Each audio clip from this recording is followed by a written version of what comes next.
Need LASIK? Trust the experienced team at the LASIK Center at Evergreen Eye Center. No glasses, no contacts, no limits. What will you do? LASIK at evergreen.com. Moving 92.5. Brooke and Jubal in the mornings. Second date update. The woman on the phone for a second date update today refers to herself as a cougar. Oh. But apparently, one of the cubs has left the den, and Mama needs to find him. That's why she's on the phone for a second date update. Her name is Patty. What's up, Patty? Hi. Hey. Whoa, Patty, are you excited about that intro? That was a really good intro. Okay, so you embrace all of this. Absolutely. Okay. All right. Well, tell us about the cub that's run away from you and that you need to track down. What's his name? His name's Martin. He's in his early 20s, and I met him online. I love cougars because the first thing they always bring up is age. Yeah. What's your guys' age gap? Well, I will say roughly that I'm over 10 years older than him. Nice. Okay, good. Significantly so. I'm not going to be specific because a lady never tells. Okay. All right. So you met him online, and what did you guys do when you met up? Well, we met up at a bar, and I mean, it was really cute. He was carded. Because I was next to him, I was carded too. I'm normally not. So I thought that was adorable. And he was just like, he was this cute little cub, and we talked about like, going to the gym and stuff. We joked around because I don't know. I thought it was hilarious because I think it's ridiculous when people get on the elliptical and put on like the lowest level. And then they look like they're flying on the elliptical because they're not actually supposed to. Yeah, they're just going super fast. Yeah, it looks so stupid. And we just like laughed about gym stuff. And we found out that we actually go to the same gym. Wow. Okay, wait, though. Can we rewind just a second? It sounds like you were turned on that he was carded because he looks so young. Like, how young do you like your men? I mean, legal.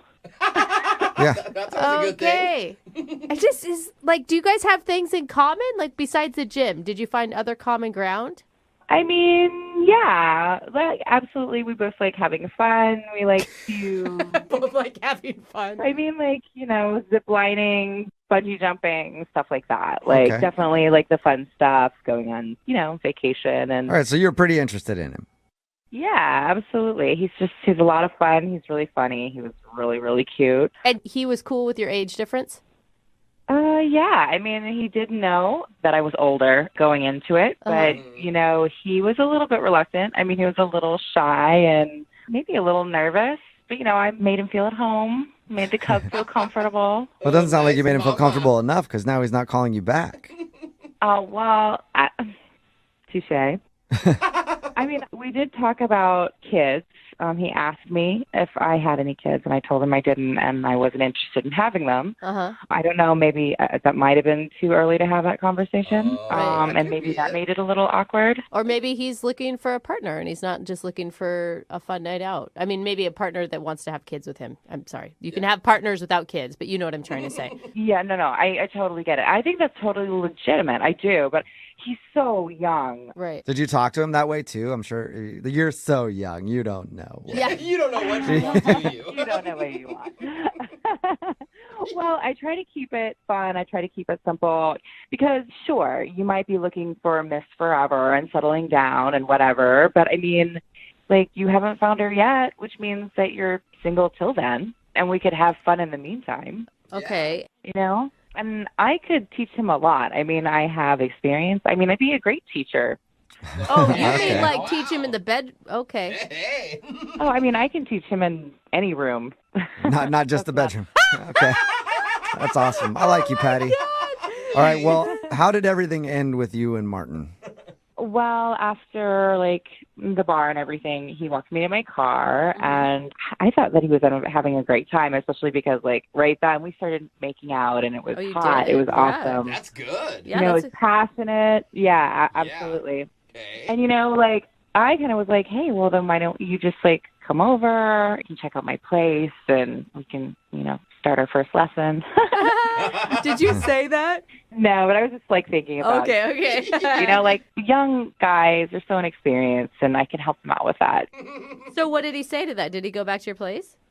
Well, no, he actually kind of got a little bit more nervous, and I just don't think that he was ready because he was just like, but this is our first date. And I was like, well, it's really not that big of a deal because I want to establish what I want this to be immediately. Right. Which is fun. And that's what I like. That's what I think any guy would like, especially no strings attached, no pressure. So we had another date set, and he canceled like a couple hours before. And I kind of feel frustrated because I just don't think he realizes the benefits of dating a cougar. Yeah. And there's the teaching. There's the teaching that you can do. Oh, there's definitely the teaching. All right. Well, Definitely the teaching. we will play a song and then we'll come back and call him and get your second date update, okay? Great. All right, hang on. Moving 92.5. Brooke and Jubal in the mornings. Second date update. Welcome back to today's second date update. As the regal cougar waits in the midst for the young doe to come lapping at the lake so she can pounce on him and make him her love slave. Wow. I'm talking, of course, about Patty, who's on the phone. She's a cougar, and apparently she went out with a cub the other day, but this dude is now not calling her back. They went out to a bar.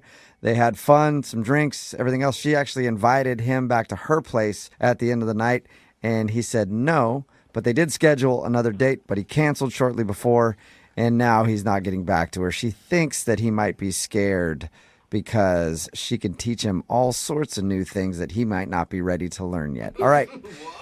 Patty, you ready to get him on the phone? Yep. And have you had timid students before, Patty? Yeah, absolutely. Usually I can get them pretty comfortable pretty fast if they give me a chance.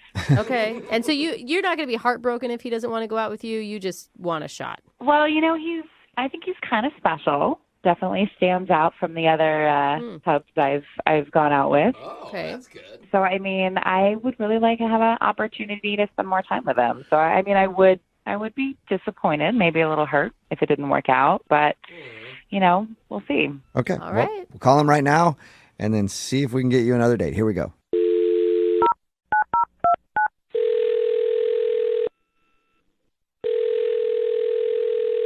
Hello. Hi, may I speak to Martin, please? This is Martin. Hey, Martin, what's up, man? How are you? This is Jubal from Brooke and Jubal in the morning. Okay, can you guys take me off your list? I'm sorry, I get these calls all the time. No, From us? I don't think you get these calls all the time. Martin? Hello? Yeah, I'm here. Yeah, it's not a telemarketing call. Yeah. Oh, okay. Who are you guys with? Brooke and Jubal in the morning. It's a radio show. Oh, Yeah, how you doing? okay. I'm doing good. This is He's like- So anyway, got a like, survey. I got a survey. Wondering if you can take that real quick for us. You're going to confuse him. He's kidding. Martin, he's kidding. Don't hang up. okay. Martin, the reason we're calling is because we do a segment on our show. It's called the Second Date Update. And you went out with somebody who listened to our show recently. What? Her name is Patty. All right. Yeah. Yeah. And Patty told us a little bit about your date. She said that she liked you a lot, but apparently you canceled on her before you guys were supposed to go out again, and now you're not really getting back to her. What? Okay. Is that not true? I mean, yeah, that did happen. Yes. Do you, Okay. Were you planning on getting back to Patty and rescheduling and actually going out with her? I mean, to be honest, no, not really. Was there Really? like a specific reason, or do you just not feel it? I mean, this is really weird. I'm sorry. I mean, it's kind of a personal thing, to be honest. Like, I don't even think she'd really want me to share with you guys, so. Well, I can understand that, but she also asked us to make this phone call, and we tell everybody who does one of these second date updates that they have to be prepared to hear whatever it is the person on the other line says. So, 'Cause- Yeah. do you mind telling us? Because she's just confused. Oh, she asked you guys? Oh, my gosh. Yeah, she wants you to share whatever you think she doesn't want you to share. She wants you to share that. Well, all right. Well, okay, she's like a little older. I don't know if you guys know, like how much you guys know, but Yeah, she's very proud that she's a cougar. Mm-hmm. She's over 10 years old. yeah, exactly. Yeah. Okay, so she's kind of giving you a little. Well, yeah, and I'm frankly just kind of worried she won't be able to keep up. if you know what I mean. Like on a hike? What do you mean? Well, no, not a hike. Maybe a hike too, but just like every day, kind of in general. Maybe some bedroom stuff. You know how. So What? Wait, hold up. How old is Patty? Do you think that she's like 75? Is she elderly? I mean, I know she's a lot older than me, and I'm in my early 20s. So there's a big difference between pace, energy, and all that stuff. Right. So, Okay, so you just think that you're too young for her because she won't be able to keep up with you. exactly. Yeah, for sure. So Have you dated any women that are older than you before? Yeah, I have, and that's actually how I know. It didn't work out for that reason, and she said, everything would be fine, and she was so excited about it and everything, and it's just like, it's kind of terrible how that happened, and so I don't want that to happen again with her. So wait, you dated a woman that just got too tired in bed? Things were really great for the first 2 weeks, but then after that, she just kind of started falling off, and things were less frequent and less energetic, less enthusiastic. Oh my God. Like, yeah. All right. Well, Martin, I have a feeling that Patty's going to disagree with you, but we should just ask her about that because she's actually on the other line listening Oh man. and wants to talk to you. Wait, what? Hi, Martin. Are you freaking kidding How you me doing, right now? hon? Surprise. Yeah, so this is all Hey. just set up, I guess, huh? Okay. Yeah, That's good. Oh, pretty much. well, you weren't getting back to me, so I did kind of want to find out. And I get your concern, but this is something I can definitely put. You can put your fears aside, sir. Between my Pilates, yoga, and weightlifting, it wasn't too long ago that I could still hang on to the ceiling fan. So I don't think that you have anything to worry. Oh, hello. Whoa, there you no, go, Martin. I'm gonna try I that. can't keep up with Patty. I'm telling you, I'm in the best shape I've been in my entire life. I could outperform myself in my 20s, 30s Whoa, easily get today. it, girl. What do you have to say to that, Martin? All right, but you say this now, you say you're going to have a ton of energy now, and everything's going to go great. But I mean, the reality is you're not in your early 20s anymore. And that's exactly what happened with my ex. And so I just don't want that to happen again. And that's what she said. She made all these promises and everything, and it just wasn't great. So What? You're I mean, I don't know what crotchety old lady that you used to date, but I'm not anybody's grandma. Okay? Yeah, and that ceiling fan, though, Martin. Yeah. That ceiling fan comment does nothing for you? I mean, okay, yeah, it did for sure. But I mean, she's just like my ex. She's talking a big game. It's just talk, and there was no, and I'm just really skeptical that she can back that up. I have a feeling it's a challenge that she's ready for. Exactly. I mean, it's something that I'm definitely ready for, but maybe this is something that you're not ready for. Maybe this isn't about Oh. me. Maybe you're putting it all on me and you're actually, I don't know, intimidated or threatened. Yeah, what are you, chicken, Marty? You scared, Yeah. Marty? I'm scared of the Okay, good so this point. is classic. You're trying to spin this around on me as if I'm not the energetic one and I'm not ready for what you have to handle. What? That doesn't Right. make any sense. It does, though. It does, though. If you've slept with a guy who's in his early 20s and if you've slept with a guy that's a little bit older than that, it does make Oh, sense. thank you, ma'am. Yeah. Yeah, absolutely. Yeah, experience makes a lot of sense. Yeah, and a lot of guys can be very easily threatened by having to do more than just lay there. So, I mean, if that's something that you're into, then maybe we're not going to work out. What the hell, Patty? I can absolutely bring the power. Bring the power. I mean, this is another one of your manipulative ways. I know that you're just trying to get me riled up. Of course, I have the energy in me, but it is kind of, insulting. Well, I mean, for you to say that remains to be seen. Yeah, There is no proof. All you're saying is words, Marty. Yeah. Where's the power? What Yeah. if you're just like her ex, okay, that couldn't bring it? What are y'all talking about? All she's saying are just words. I can actually prove it. Oh, okay. Well, then, Martin, how about you prove it? Would you like to go out on a second date with Patty? We will pay for it. All right, here's the deal. Patty, so you're saying that if we do this, 2 weeks come, you're going to, the fire's going to still go, and you're not going to be worn out after a while. Hey, I mean, as long as you bring the tinder, I've got the gasoline. Oh my God! Dude, is this a second date update or Brooke and Jubal's brothel experience? this is- I feel like we're pimps right now. I could have hooked up with her the first night when we Oh. hung out, and I didn't. Oh. And that was because I got the sense that she was a little, slower, I guess, older maybe. I don't know. So if you're going to talk a big game like that and you're ready to bring the fire and, you're actually giving this a fight. You actually called this radio station to get a hold of me. So, sure, yeah, let's make this work. Yeah, all right. Okay, sweetie. Well, that's awesome. We'll meet up. Just make sure that you bring the Gatorade so that you can keep your strength up, okay? Make sure get those electrolytes in, Martin. Yeah, I feel like it needs an energy bar. Yeah, it's a successful second date update. Cool. Congratulations, both you guys. All right, thanks, guys.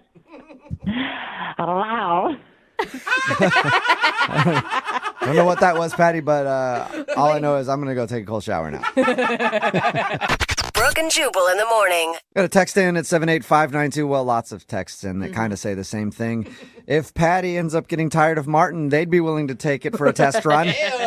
If you missed today's second date update, Patty, she calls herself a cougar, and she's proud of it. Yeah. She wanted to call Martin, a dude who's a lot younger than her, because he wasn't calling back after they went out on a date. We got him on the phone, and the reason that he wasn't calling her back was because he felt that he was too young and she couldn't keep up. Yeah. And not like he walks faster than her, like she couldn't keep up in the bedroom. Yeah. And then she made a lot of comments about how he can't keep up in the bedroom. She basically patted on him. She basically patted him on the head and said, "That's cute, honey." Yeah. Like, oh, that's sweet. I feel like it was reverse psychology on both of them. It's like, no, Yeah. no, I'm crazy. No, I'm I'm crazy crazy. in bed. Oh, you want to find out? Yeah, whatever is going to happen is not going to be safe because both of them are going to be trying to prove a point. So good job for those guys because we haven't had a couple actually go out for a second date in a while. We've had a lot of people turn each other down, but It's going to be steamy. they are Dude. they're getting together Are we for a really second going to date. pay for a dinner on this one? Because I don't even know that they need that. Yeah. Hospital bills. Yeah. Yeah, we'll pay for the hospital bills after one of them sprains an ankle for sure. Right in the middle of a second date, and if you're just joining us, Dan is on the phone, and the world is basically a whole new place for Dan all the time, it sounds like. Yeah. If you missed the first part, Dan met a girl on Tinder. It's the first time he's really used Tinder, and they went out to a gay bar. It was her choice, but he was just surprised because he'd never been to a gay bar before. Didn't have any judgment, just the whole thing was very interesting to him, and it opened up his eyes to that lifestyle and how they have bars just like normal people. Wow. I know, he was freaking out about it. But anyway, they hung out there, then left. He did end up kissing her before she got in the car and went home. But now she's not talking to him at all. And we're going to see if we can find out what went wrong. And you can't think of any awkward moments, Dan? That's the thing. During this ghosting period, I was like, did I say something weird? Did my breath smell? Did I smell? I can't think of anything, and I'm just kind of weirded out by it all, Okay. All right. Well, we'll see if we can figure it out for you. Okay. I'm going to dial her phone number right now. Right on.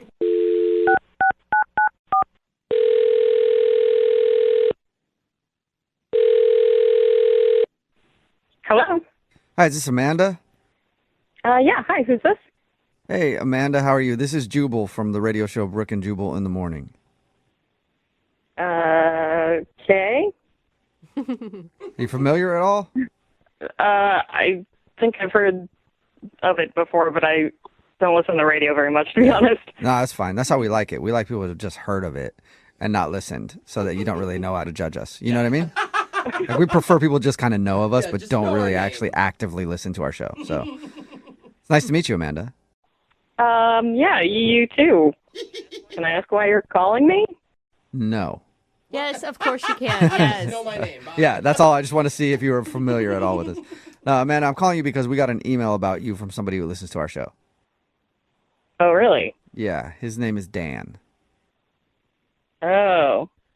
Okay. Yeah, from and Tinder. yeah, you went on a date with Dan, Uh-huh. but now you're not talking to him, and he's wondering why. Is this like a normal thing you guys do? Yeah, it is. We do a segment on our show called The Second Date. That's where if you go out on a date with somebody and then blow them off, they can email us to call you and figure out what happened, and that's why Dan emailed us. All right. Did he maybe come across as ignorant, I guess you would say? He seemed really baffled by a lot of things, like Tinder and gay bars, and maybe he said something that he shouldn't have. No, we had a good time. He's a great guy, actually. Oh, really? Okay, so you had a good time. He was a great guy, but you don't want to talk to him anymore. Yeah. Why? Come on. That doesn't give us a lot. I mean, it's kind of weird to tell you guys about it. Can you? And not even us. Can you tell us so that we can tell him? Because he's the one that's really curious. I mean, I'd rather you not tell him. Why? Is it something that he did? Kind of. All right. I'll just, I don't know how much he told you guys, but we went to a gay bar, and some of my friends were there, a few gay friends, and they're 100% sure he's not straight. Oh, really? Really? Like all of them collectively thought that? Yeah, and they're never wrong about this stuff. Really? Okay. Good gaydar, huh? So you don't want to go out with him on another date because you think that he's not interested in you. Or women. Right. Or that's what I mean. Women in general. Yeah, I mean, he seemed interested, and at the time I didn't actually think so, but the more I have been thinking about it since then, the more I agree with them, and I think he's probably gay. Well, I feel like if he is gay, he doesn't even know he's gay yet. Because Yeah. he seems pretty oblivious to most things in life. Yeah, that's what they were saying, is that he probably has no idea, but he was just way too comfortable. Like, he said it was the first time he's been to a gay bar, but he was like singing and dancing and like I don't know. But don't you think maybe he was just cutting loose? Like He did I don't dance in normal bars, but anytime I've been to a gay bar, for some reason, the dancing takes over. Then I'll get hammered and dance. I don't know why. And he did say that he had felt more open and comfortable there than he Oh, he did say that. has maybe ever. Like free. Yeah, at the time I just thought he was having fun and like we were having a fun time together, but like for example, my gay friends pointed out like he was in the bathroom grooming his hair and like just being really meticulous about it. Obviously I didn't see that, but they were telling me about it, and they were saying like his mannerisms are like kind of stereotypically gay or effeminate, you know. Yeah, but that's, I mean, this sounds like they're even playing into the gay stereotype at this point, you know? Yeah, I know it sounds like stereotyping, but like they were very insistent that they are all in agreement he is not straight. Wow. Every single one of your gay friends thinks this dude is gay. Dang. Yeah, there were like 5 of my friends there, 5 gay guys I know who all agree.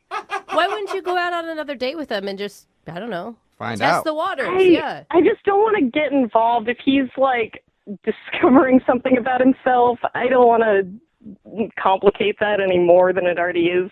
You know what? We talked to him, and he did sound like he was discovering a lot of things. Yeah, like the way that he even talked about being there, he was like, I felt the most free. So, I mean, I don't know if I can necessarily argue with you. Maybe he is, but you don't want to go out with him again just in case he's all of a sudden realizing that he might be gay.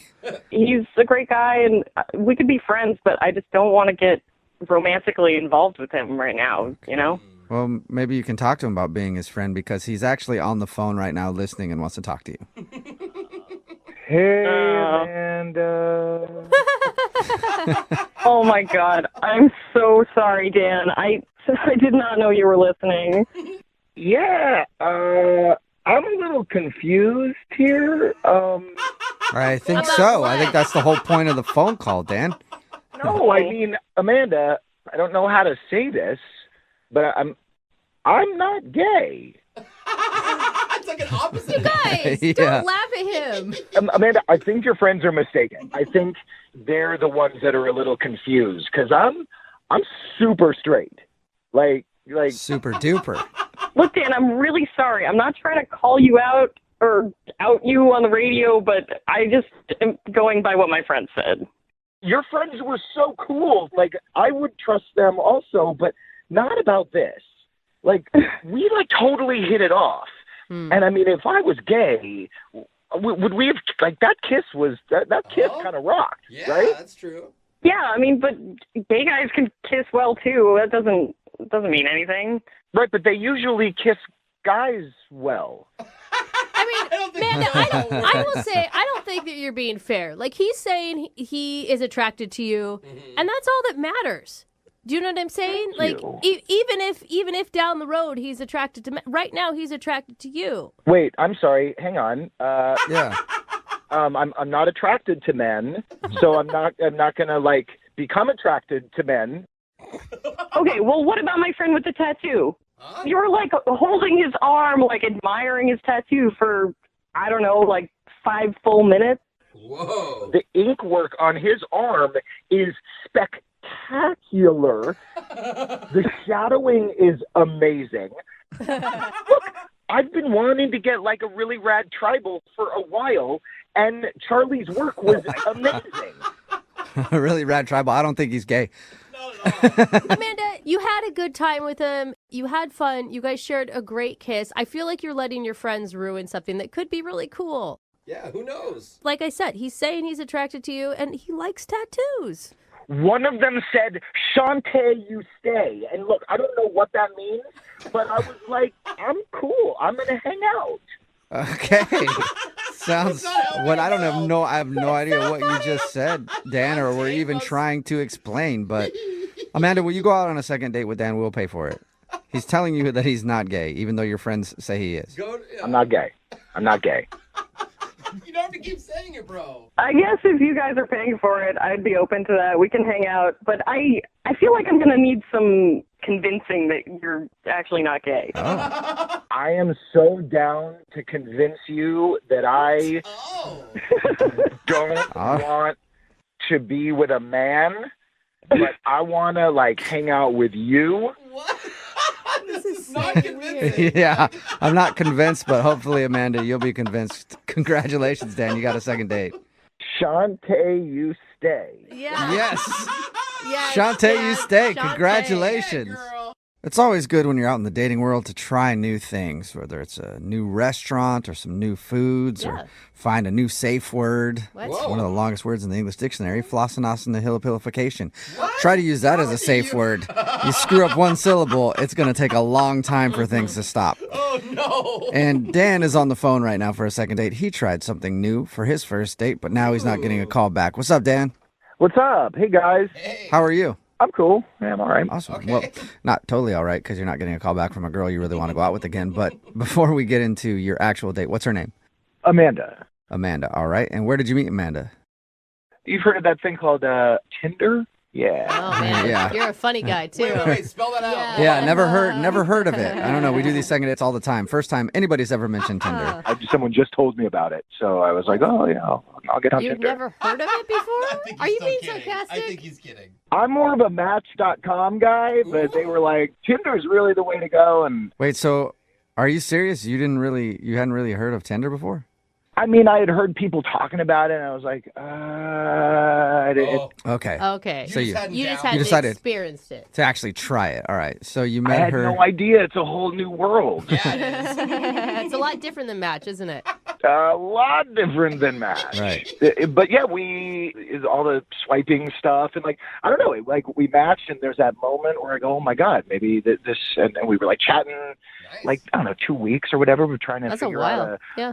It is a while, but like, I asked the 5 questions, like, what's your favorite color? What's your favorite taco? What's your favorite sports team? You're not short on details. You're not short on details, Dan, and that's what I like about you. Is you make sure you get everything in. Let's just get to the date. Not to rush you along, but we're up against the clock here. Hey, this So- Tinder thing's new to him. Yeah. I know that- It's very novel. Yeah, I know you're excited about Tinder, but let's get to what you guys actually did. Your email said that you did something that you haven't done before with a girl, and what exactly was that? If you can say it on the radio. Well, she said, hey, do you mind if I pick a place? And I was like, oh, no, that's cool. And she goes, yeah, there's this great bar. The drinks are like a little on the cheaper side, so it's really casual, and they've got music. And, All right, Dan. Like, again, with the details. What did you do? You make went to sure the you bar. get... Well, Detail she like sold it, and I was like, yeah, okay, fine. And we get to the place, and there was a rainbow flag out front. Okay. So it's a gay bar. Yeah, she was like, hey, she brought me to a gay bar. And I was like, well, I've never been to a gay bar, but What rock are you living under, Dan? I didn't know that you could just sort of like go to a gay bar to hang out if you weren't gay. And They don't check your Yeah, they're not... gay Yeah, ID. they're actually one of the groups in America that's pretty inclusive, like pretty understanding of people that want to like hang out, I think they've had a lot of people tell them they can't go places, so they're pretty cool with anybody showing up. yeah, I know that now. So it sounded like... Did that freak you out? No, it didn't freak me out at all. I'm not gay, so I didn't know like if I had to act a certain way or something. Yeah, we got that. No, you don't have to act. Yeah, you can just go be yourself. Were you yourself? Is the reason you're not getting a call back because you were all weird? Oh, no. I felt freer than I'd ever felt in a while. It was like really cool. Like we were dancing, but then we decided to like sit down and talk for a while, and people kept coming up to her and they were like, "Who's this tall drink of water?" And I'd never heard that before. I was like, "I'm a drink of water." Like I'd never heard that before either. Okay, Dan. Yeah, that's a pretty common thing people say. Oh. So, Dan, did you act mystified the entire time you were there? Because I would say that would be a turnoff for me. And no, I wasn't mystified. I was smiling a lot. Like it was cool. I was having a good time. Exciting. So like eventually the bar was getting a little rowdy, a little too loud and crowded, and so we just decided to just head out. And we were walking back to her car, and I don't know, I was just like, screw it. I felt pretty free, and I kissed her. Okay. Oh, nice. Okay. And Yeah. did she enjoy it? Yeah, she kissed me back. Nice. And I was like, hey, I've had the best time tonight. You want to do this again? And she said, yeah, like resounding yes. And I reached out the next day and I was like, hey, had a great time. I even put like a little gay flag emoji on the text. I thought that was kind of cool because, we were at a gay bar, but whatever. and then nothing. And like the blue bubbles went to green bubbles. And I was like, oh, wait, I think I got like blocked. Wait, you think that she blocked your number? Well, I don't know. You know how sometimes if your blue bubbles turn to green bubbles, and does that mean you got blocked? I've never been blocked. I just thought it went off of iMessage. I have Android, so I have no idea. Yeah, I don't know. We've got so much information here to work with now, Dan. I don't want to get into all that. Sure. But we do know that she's ignored you since your date. At least. I don't like to use the word ignore, but yeah, she's been ignoring me. And honestly, I had like a much better time than I expected I was going to at a gay bar. It was pretty cool. Well, okay, Dan. That's it. We'll give it a You can shot. Stop it we'll there. try. Okay. Need LASIK? Trust the experienced team at the LASIK Center at Evergreen Eye Center. No glasses, no contacts, no limits. What will you do? LASIK at evergreen.com. Moving 92.5. Brooke and Jubal's second date update. A guy named Kipling is on the phone today for a second date update. Ew, he sounds very high class. Yes, he does. Kipling. Apparently, he's not very good at dating, doesn't date a whole lot, and he's afraid that his nerves might have got the best of him on his first date. Kip, how you doing? Good. Can I call you Kip? Yes, actually, Kip is. Most people call me Kip. Okay. I don't know why. I just don't want to call you Kipling the whole time. I know, it just sounds I don't know weird. why, It but it rolls sounds off weird. The tongue weird. Yeah, it's kind of. Yeah, it's a weird name. Okay.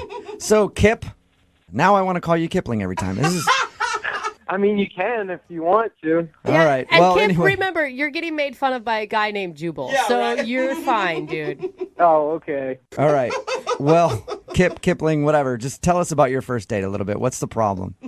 Okay. Well, I don't generally date a lot, like for the most part. Okay. I just don't go on a lot of dates. I don't do the whole online dating thing, just because it's weird and hard. But anyways, this friend of mine at work, she sort of showed me this, her friend, Mona. She was showing me pictures of her. And It sounds to me like you're trying to say your friend from work hooked you up with a date. Yeah. Am I not explaining that right? Well, I mean, you did. It just sounds like you're a little nervous maybe and kind of all over the place. Okay. Sorry. Okay. Yeah, you're fine, man. You're doing a really good job. Yeah, You're here with friends. Kip will help you out. So your friend set you up with a lady.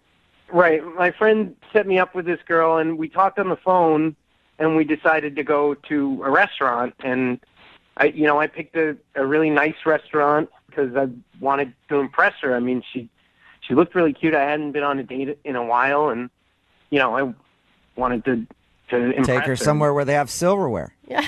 Yeah. Nice. I think that's a good move. Classy. Yeah. A woman will always love you if you feed her well. Well, I guess, yeah, right? But I got there late. I misjudged the traffic, and I got there like 15 maybe 20 minutes late. Oh, wow. That is a lot late. Like 5 minutes is okay, but if you're 15 minutes late. Yeah, it's a long time I know. to wait. Did you text her and say, hey, run in a little bit behind? No, I didn't want to text while I was driving. No one should do that. That's a good point. Back to your date, Kip. How did she react when you were that late? Did she seem upset by that? She seemed fine with it. She was really nice about it, but I was already so nervous because I was late. And then this thing happened. Well, I guess I was surprised by the size of her. She had a really big chest area. Oh, Kip. Okay. Wait. That'll happen. That'll happen sometimes. She had boobs, is what you're saying. Big ones. Brooke. Yeah, and I wasn't bothered by it, obviously, but sometimes I would catch myself, not talking or looking at her face, and I was just really nervous, and so at one point I feel like I overcompensated, and then I just stared too much at her face. It's kind of like when somebody has a weird growth on their face or something, and you're like, I can't look at it, and then you keep catching yourself looking at it. Yeah, but if that was on her chest. Okay. Did she? She had two, I guess, apparently. Giant growths. Yeah. Did you actually address the problem, or did you guys not talk about? I'm serious. Like no. She had big boobs. No. Well, I mean, I have not a huge chest, but I have a larger top half, and when somebody's staring, sometimes I'll just ask, hey, up here. Well, if you're asking me if I went online and looked at pictures of you, I haven't. What? No, I don't think she's saying that at all. I think she's saying, did it ever get brought up that you were having trouble paying attention to the conversation because of your date's boobs? Oh, no, I thought that Brooke was asking me if I'd ever seen her chest because it's larger. No, no, she wasn't. But hey, you can always go to the website after the second date update is done and look if you want. No. Okay. Oh my gosh, Kip. All right. So, did she make any reference to you staring at her chest or not staring at her chest? No, not that I remember. I didn't. I mean, no. Okay. So it was just something that you were self-conscious about on the date. Yeah, and then I was self-conscious that I was self-conscious about it. Yeah. So the whole time, that's all you were thinking about is don't look too long at her boobs. Oh, crap, I looked at her boobs. Oh, my gosh. Yeah. And then I was thinking about looking at her boobs, and it was just... It was just downhill for you. Did you hear a word that she said on the date? I mean, I know at one point she was talking about swimming, but I have no idea what that was about or anything. How long did you spend at dinner staring at her breasts? Well, so that was the thing. I thought that, I don't know, in my mind I thought dinner and drinks would last like 3 hours, and then we were done by like 45 minutes. So I started to panic, and I was, suggesting a bunch of activities like, you want to go bowling? Or, I don't know, I just was suggesting these activities, and she kind of wasn't really into it. She said she had to go and meet a friend, and so, I walked her to her car, and I didn't get a chance to like try to kiss her or anything because she was getting in her car, and then I asked her if I could call her, but she was closing the door. I don't know if she heard me or not. So you walk her to her car, and she didn't really say much to you and close the door in your face? Because that's what it sounds like. Well, it wasn't that bad. I was just a little nervous, and so by the time I, worked up the courage to just ask if I could call her, she was closing the door. Okay. I picture her driving out of the parking lot. Like, can I call you? No? Okay. And then she squealed off. Kind of. Kip, you sound like a really nice guy talking to you, but your description of the date sounds like you acted like an awkward perv. Yes. No, I wasn't being pervious. Just that was what was on my mind about her. And I don't date a lot, and I thought that this girl was really nice, and we kind of had a nice time. I just was hoping you guys could help me figure out like what went wrong. Okay, we can definitely do that. What we'll do is we'll play a song, come back, call her, and get your second date update, okay? Okay, thanks, guys. Okay, hang on. Moving 92.5. Brooke and Jubal in the mornings. Second date update. I can honestly say, out of all the second date updates we've ever done, the hundreds and hundreds and hundreds of second date updates, I've never wanted anybody to get a second date more than my man Kipling, who's on the phone right now to do a second date update. It's the story of an underdog. You might know him as the Kip Meister. the Kippinator, Mr. Kipplesworth. Kipling is on the phone right now. He's a great dude, but he got a little nervous on his first date because he was ambushed by a woman with big bazooms. How dare she? I don't think And she that will ambushed happen him. from time to time. Kip was not ready for it. If you were listening to the first part of the second date update, Kip explained that he has not dated very much. He went out with a girl that he met through a coworker, and when he met her at the restaurant, which he was 15 minutes late to, by the way, she actually had a very large chest, and Kip was nervous the whole time and couldn't pay attention, and he barely heard a word she said. She ended the date by just hopping in the car and leaving, and he hasn't spoken to her since. Kipling, are you ready? Yeah. I hope you can work your magic or do your thing, you know? Well, we'll see if we can do our thing here. I'm going to dial the phone over right now, okay? Okay.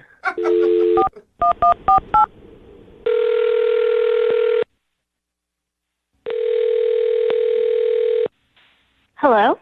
I was looking for Mona. Yeah, this is her. Hello, Mona. My name is Jubal, and I host a radio show called Brooke and Jubal in the Morning. Okay. Cool. Have you ever heard the show before at all? Yeah, no, I mean, I've heard of you. I just don't listen That's okay. that often. Okay, cool. Well, you may have never listened really before, but you're actually on the show right now. What do you mean? I mean that one of our listeners actually sent us an email about you. About me? Yep. Really? Yep, and they said all nice things, too. That's great. What's it about? It's about a date that you went on recently. Really? Yeah, you went on a date with a guy named Kipling. Oh, wow. Mhm. Yeah, you mean Kip? I do. Yes, I do. And he actually emailed us because he wanted us to get a hold of you. I guess you're not calling him back since your date, and he's confused. Yeah. Is there a reason why you don't want to go out with him again? I mean, he seemed like a really sweet guy, but I could just tell he was really, really nervous, like anxiously nervous, like kind of extremely awkward. On a scale of 1 to 10 on the most awkward dates you've ever been on, how was this date? A 15. I'll tell you why I ask it like that, because we actually talked to Kipling. Sounds like a nice guy, but he was also very nervous talking to us, so I can't imagine how he would be on a date. Yeah, like everything you can imagine, like times 1,000. Did it get better as you guys hung out longer? No, it only got worse. Oh. How did it get worse? Like, he showed up almost 20 minutes late Right. without letting me know. When he walked in, though, despite being 20 minutes late, were you kind of excited? Like, oh, he's cute. I mean, he was like nerdy, awkward, cute. I was like, maybe this could end well. But I'd been waiting for him to order, and the waitress came, and he gave her our menus and said we wouldn't be ordering food. We were just going to get drinks. But I'd waited all day to eat. What? It was already like after 7, and I hadn't eaten, and all we were getting was drinks. Like, we went to this nice restaurant, and we weren't even going to get food. Like, why didn't we just go to the bar? Oh, I would have been like, hell no, I'm getting food. You don't even want to see me when I'm hungry right now. We were like a few drinks in, and I started getting a little tipsy, and I finally was like, hey, man, like, I'm really hungry. Like, is it okay if we order something? And he was like, yeah, sure, I'll get an appetizer for us to split. Oh, wow. So then he decides to get calamari, which is fine. It was great. Yeah. And I was eating, and he could tell that I was uncomfortable. So then he says, can I ask you a question? And, of course, I said, sure. And he asked me if I'm having a good time because my face doesn't look like I'm having a good time. Oh. Your face doesn't look like you're having fun. What'd you say to that? I just smiled and put more calamari in my mouth. Come on, you were, though, probably showing some pain on your face at this point. I think at that point, a few drinks in, no food in my stomach, I couldn't hide a thing. All right. Yeah. So it was just a very awkward time for you. It was extremely awkward. All right. You know what else is going to be awkward? What? He's actually on the other line listening and wants to talk to you right now. Wait, what? Yep. Kip, where you at? Hi, Mona. Oh, no. Hi, Kip. Hi. Oh, Kip. Kip, why are you doing this? I'm confused. Well, you weren't answering my messages. I thought I wanted to talk to you and see if you wanted to go on another date. Oh, Kip. Kip, did you hear what I said about our first date? Yeah, and but listen, the thing is, okay, so I don't date a lot, and I really liked you, and you made me nervous, and I was already really nervous because I was late, and the thing is, I just showed up, and I just wasn't expecting a woman of your nature to be there. Kip, what does that even mean? What did that mean, Kip? No, I just mean you're very beautiful. You know, you're very You have captivating features. Oh. You know. Kip, that's really sweet. Yeah, it is. Yeah, and I just got nervous, and that's why maybe I wasn't the best dater. I was nervous, and I could tell you weren't having a good time, and the reason I didn't order a bunch of food is because I don't know, maybe we were gonna, something was gonna happen. What? Oh, Kip. Wait, what are you talking about, Kip? What was going to happen if you ordered food? I don't know. Maybe you just you don't know what happens if the date goes well, and gosh. I just didn't want to have anyone to feel awkward about having bad breath or have stuff in their teeth or anything. So wait, You mean like if you guys are going to kiss or something at the end there? Yeah. Okay. Oh, I thought he was planning a lot more than that. Yeah, Sorry. me Kip. too, but I'm not really giving Kip that much credit. I was like, damn, son, slow down. No. I just meant kissing. Like, we might kiss if it went well. It's a date. That's how would, Okay. Kip, I get being nervous, like going on dates and stuff, but you probably don't want to ask if they're having a good time because their face doesn't look happy. Kind of a turnoff. I didn't mean like that. I mean, your face is beautiful. Your whole is beautiful. You're beautiful, I didn't mean it like that. I just meant like I could tell like you weren't having a good time and I wanted you to have a good time, Yeah, Kip, but like maybe you could have phrased it a little differently. Yeah. Maybe. Look, I was nervous, and I don't date a lot, okay? But, like, listen, I'm a really nice guy, and, I just feel like I could do it right, We could go somewhere and get food, and I don't know. Mona, think about it. Like, he's laying it all out there. Maybe next time, because it's all out in the open, he won't have those same type of nerves. I mean, he's really sweet. And everything he does seems pretty genuine. Well, how about this, Mona? Would you go out with Kip on a second date? I will pay for it. Free second date. Time? What's that? Said we would get food this time. You can get food. I promise. Yes, we could do whatever. We could go bowling or get food or whatever. He's the same. Kip, you really like bowling, don't you? I just don't date a lot, and that's just the last date I went on. We went bowling, and we had a great time. Oh. You guys don't have to go bowling if you don't want to, Mona. You can do anything. We will pay for it, though. Will you go out with Kipling again? You know what? I guess he does deserve a second chance.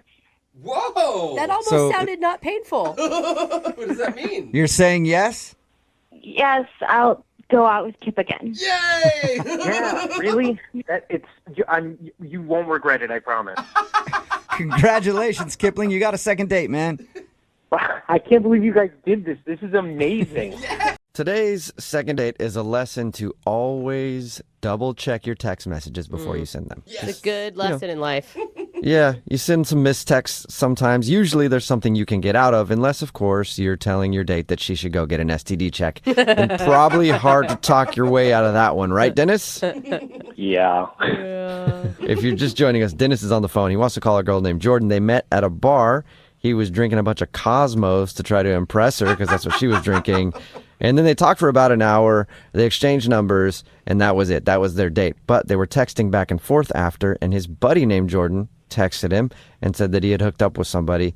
And Dennis responded, you should go get an STD check now. It's like $75. But he sent it to the wrong Jordan. The girl that he was talking to got that text, and she stopped talking to him. So we're about to get her on the phone right now and see if we can explain and maybe get Dennis another date. I don't know that this is going to do any good, Dennis. I mean, like you said, you tried to explain already, and the more you explain, the more guilty you look. Now you're having us call her. I figure it's just a Hail Mary. You know, like meeting her, she's just so beautiful.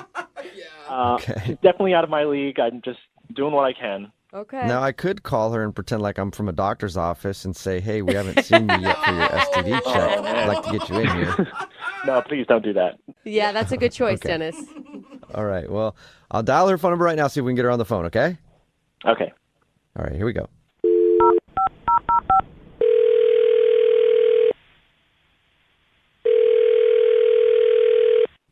Hello? Hi, can I speak to Jordan, please? This is Jordan. Hey, what's up, Jordan? How are you? This is Jubal from Brooke and Jubal in the Morning. I'm fine. How are you? Not too bad. What's going on today with you, Jordan? What do you mean? I don't know. You running errands or something? You got laundry to do? I got some laundry I need to do. I mean, I have work tonight, but Nice. why are you guys calling me? Sorry. You recently met a dude named Dennis. Dennis? Yeah. You met a guy named Dennis at a bar the other day, right? He can throw back Cosmos like a champ. Oh my God. Impressed. You were impressed, weren't you? I mean, with Cosmos, sure. Yeah, of course. It takes a man to be able to throw down like 5 or 6 Cosmos in one sitting, you know? Something like that, I guess. I mean, what's the point? Why are you talking about Dennis? Well, Dennis listens to our show, and we do a segment on our show called The Second Date. So Dennis emailed us because he says that you've kind of trailed off a little bit, and he wants to know if he did something wrong. Oh, God. I mean, did he tell you what he texted me? Yeah. He did. And have you gotten checked? That's not the right question, Jubal. No, didn't feel it necessary to get checked. Oh my God. No, he told you that he texted me about the STD check. Yeah. Yeah, and he told us he tried to explain it, but he feels like you think he was lying. Well, I mean... Yes. I would. Yes. I told him I would feel the same way. Like anybody who's going to get that text from basically he's a stranger. I mean, you spent 1 hour with him. Like, why would you believe him? Yeah. No, I mean, that's exactly right. So, and then there was like the rest of the stuff that he said. So, Like The when he rest was of the stuff that he said? when he was trying to tell you that it was meant for his friend Jordan instead of you. You mean? no, like after that, like there was like a lot more that he said. About what? He told us that he sent you that STD joke, and then he was like trying to over-explain, and it seemed like he was lying. That's all he told us. Oh yeah, I mean it got like way worse after that. Like I don't know what is up with him. Like it was really weird. Wait, how can it get worse than you should go get an STD check that costs $75? Like that seems as bad as it could get to me. Oh no, like he kept going. Like he told me a whole bunch of stuff. Like what? So he sent, the STD thing, oh my God, sorry, it was a joke, a friend, blah, blah. And then he started, without me asking, like he was telling me basically like his sexual history. What? Wait, like how many partners he's had and stuff? Yeah, like exactly that. Like he was like, oh, I like haven't really been with that many girls. And I was like, okay, like that's fine. And he was like, it was only like 3 women that I've been with. And he's like, and the first time I was a junior in high school, there was this girl, and I only got to second base. And then like, I didn't say anything because like, I don't know. I feel like stuff like that's like not something you necessarily just tell someone that you've just met. So wait, like he did like a novel of all of his sexual history back to junior high where he touched some girl's Oh, boob. yeah. I mean, he was talking about like, and he's like, and then the next time I was in college and I experimented with a girl. It's like, okay. What were you texting back to him in the middle of all this? Like, why would he keep going? When he started doing, like, going back, giving me all these really specific examples, I didn't say anything. Like, I didn't know what to say. I was just kind of like sitting there. Like, I would start typing like, oh, that's cool, but I didn't send it. So I'm assuming like he just kept going. Like and then he was like, and the only other woman that I ever did something with was she was much older, and we didn't go all the way. Oh I was like my really gosh. intimidated, and I didn't know what to do. Like, what do you say to a person like that? I think he was trying to tell you that he wasn't experienced enough to get an STD, even though it only takes one person to give you an STD. Yeah. But I think that, I'm guessing that was him trying to say, see, I'm innocent. Look how inexperienced I am. That's exactly what I was trying to say. Hang on, Dennis. You're not supposed to talk yet. Wait a second. Is that Dennis on the line? Yeah, he's on the phone listening and wants to talk to you. Yeah, Jordan. I'm trying to be honest and open. That text was so embarrassing that, I felt like I needed to explain myself. And, you responded with ... and I thought that just meant explain yourself. And so, I just wanted to put your mind at ease. I guess, I just wanted to, explain my entire history to say, the chances of me getting an STD are, next to none. In fact, they're none. Well, Dennis, you have to know how weird that is. It's very strange to give away that much specific information to someone you just met about your personal history. I mean, I'm very excited. You're very beautiful. You're definitely out of my league. So I'm a little inexperienced, and I feel like I gave the wrong message with that initial text. Sounds like you gave the whole message. Yeah, it wasn't the initial text, Dennis. I think that's the thing, is it's all of the texts afterwards are, I think, the nail in the coffin for you. But I was very open and honest. You got to give me that. Right? Give him credit. You do have to give him credit for that, Jordan. That is missing, I feel like, in today's world. And I think so. And did you have fun with him at the bar? At the bar, yes, but it's just too much, man. It's way too much. And Jordan, you got to give him credit, because I would be mortified if all of this information was coming out. And he seems cool with everything, you seem like you're pretty solid in who you are, at least, Dennis. I am solid. I'm nice. I'm honest. I'm very open. And, I'm just not very sexually experienced. I think we know that now. I'm nice, honest, and not very sexually experienced. That's the kind of dude that I think you should go out with again, Jordan. Would you like to go out on another date with Dennis? We will pay for it. I don't know. Sure, I appreciate Dennis being an honest guy, but I'm sorry, he's just too socially awkward. He just doesn't know what to say, I guess, in a romantic situation. And quite frankly, that's just not really something I'm looking for. I don't have a desire to be romantic teacher dating person for someone. Oh, I can see that I'm sorry, but it's just not. It's not what I want. But if I got better at it, would you be open to revising that statement? Wow. So direct. And how do you plan on getting better at it, Dennis? Yeah. Just practice. I can meet other people, but you seem really terrific, and if I just circle back, he's so awkward. I feel like Dennis is gonna get arrested in some prostitution ring. Yeah. Dennis, very sweet of you. I'm very flattered that you've taken such an interest in me, but I won't pretend like I know the future, but I just get the feeling this is just not it for me. Okay. Oh. But maybe if you wanted to use me as a booty call or something. There you go, Jordan. Oh man. Hey, doesn't that turn you on, Jordan? Aren't you ready for that? The thought of a very inexperienced man in my bed. Dude. Sure, why not? If I ever felt like it someday, maybe I'll call you for a booty call. Hey! That's awesome. That's great. I am totally into that. If you ever want to call, my door is always open. Oh, man. And I bet he's good at dirty Sounds talk, like it. too. Yeah. It's easy to miscommunicate via text message because you can't tell people's tone. Sometimes you get a text message, don't put a smiley face in the right spot. It's like, oh man, do they think I'm mad at him now? Or like the other day when I texted my friend who owes me some money and I said, hey, I'm going to kill you and your entire family if you don't pay me. What? Again, didn't hear the tone.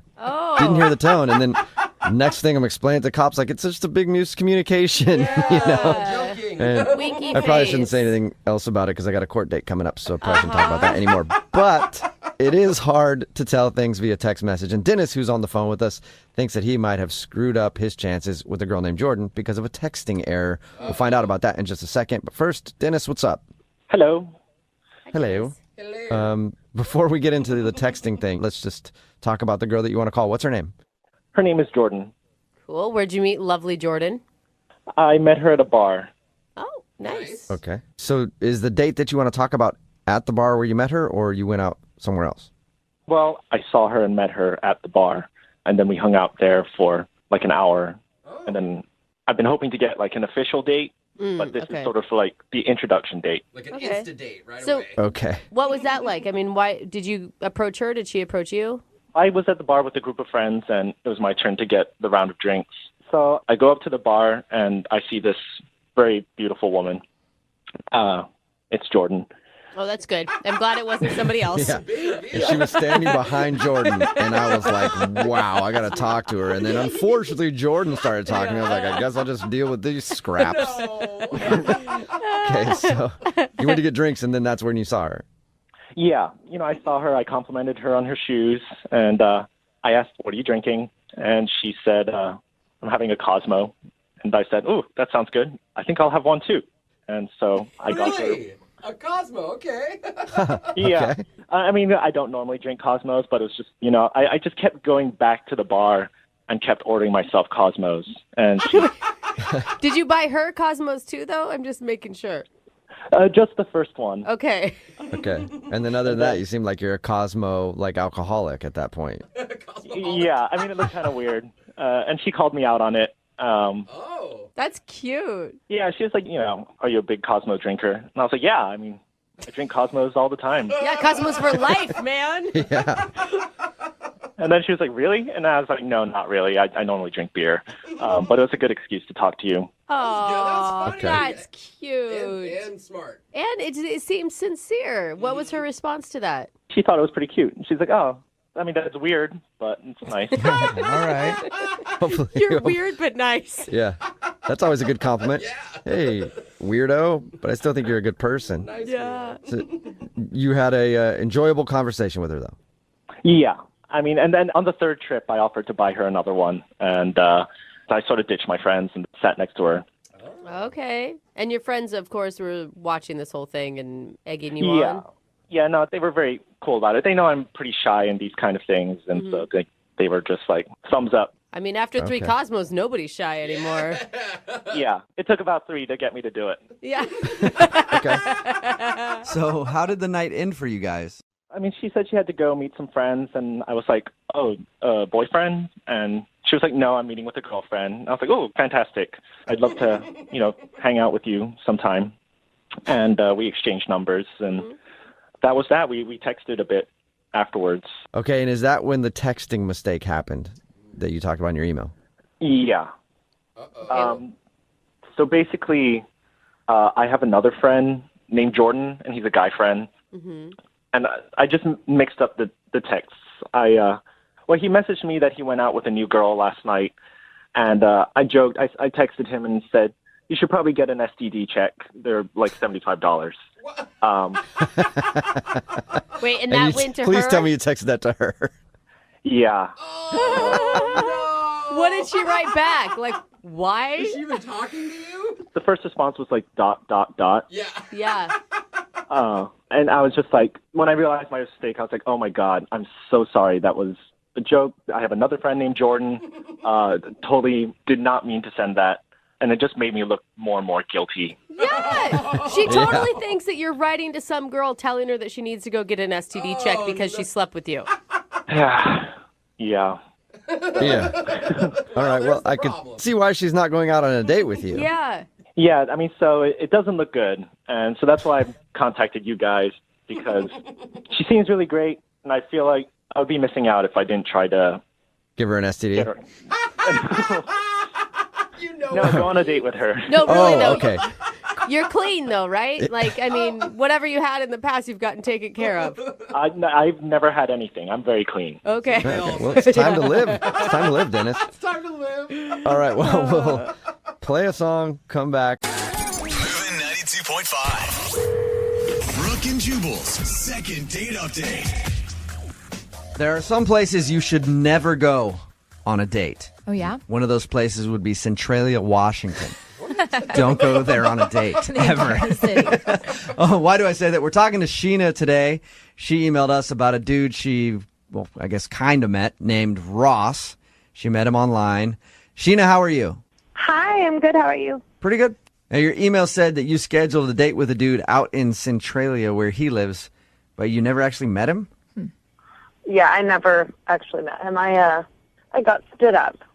Oh. Apparently, she drove 2 hours to meet this guy. Oh, no. And then he blew her off. Yep. Isn't there somebody on Match that lives, like, closer to you? Why drive 2 hours to meet somebody? I'm sure you can find somebody in your local area. Well, we had been talking for a few days, and I was a little resistant because it's so far away. But he talked me into it. He was charming, and then I have a girlfriend that lives out there, too, so I thought, I can just go see her afterwards, or if I need somewhere to crash, I can crash with her. Okay. So I went for it.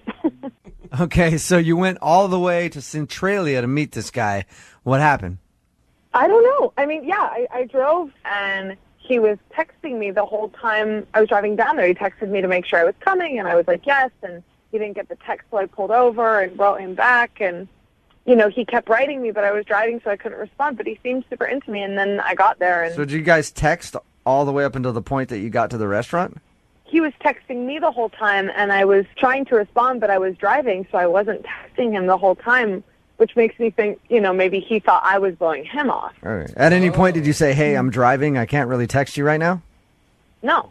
For like the last 45 minutes of it, I didn't text him back, and that's why I feel like, oh, well, maybe that's where I screwed up because, I should have pulled over and been like, hey, I'm half an hour away, or, Right. given him some kind of feedback. Okay, but you texted him when you got to the restaurant and everything. Yeah. Like, hey, I'm here, where are you? And I saw that there was a pickup truck parked like a little bit away from the pizza place, and I thought, maybe it was him, and I was like, hey, are you in because there was a guy in there, and I was like, are you in the pickup truck? Are you coming inside?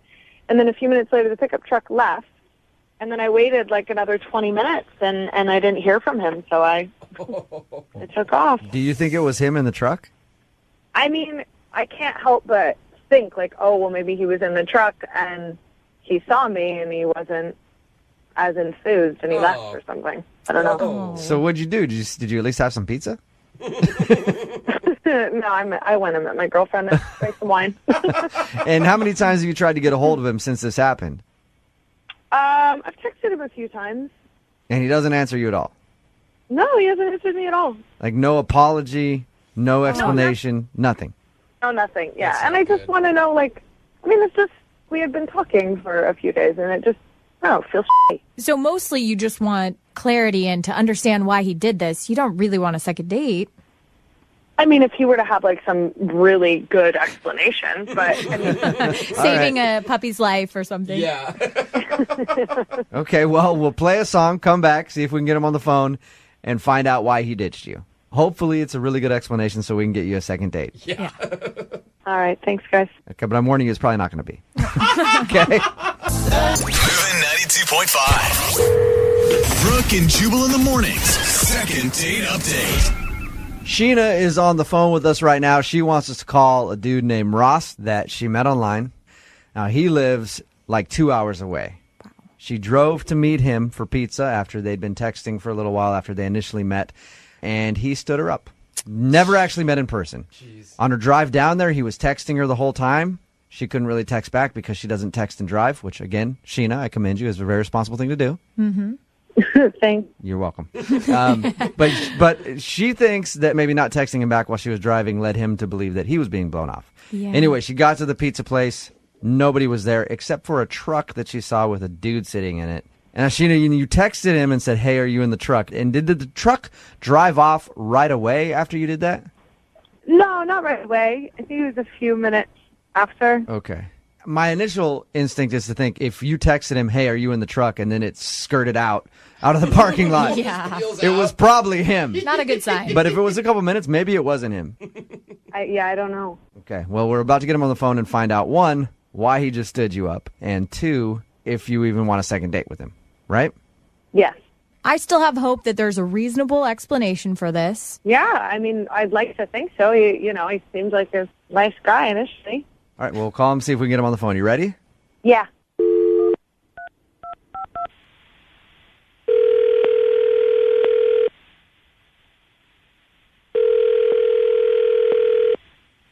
Hello? Hi, I was looking for Ross. There's no Ross here.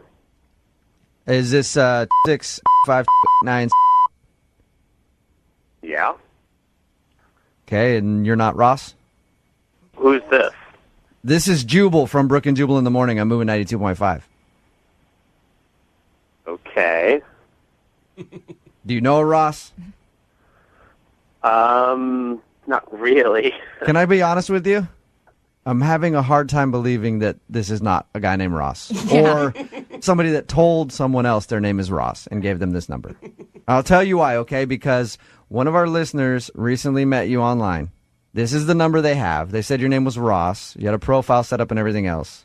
They drove 2 hours to meet you, and then you ditched them at a pizza place. What is to laugh about? What's so funny? I know what's going on. Trust me. I don't. Can you tell me? I was just getting her back, okay? What? That's all that was going on. You're getting her back? Yeah, it was pretty ingenious on my part, actually. I'm so confused. All right. You sound really proud of yourself. Explain to me what you're talking about.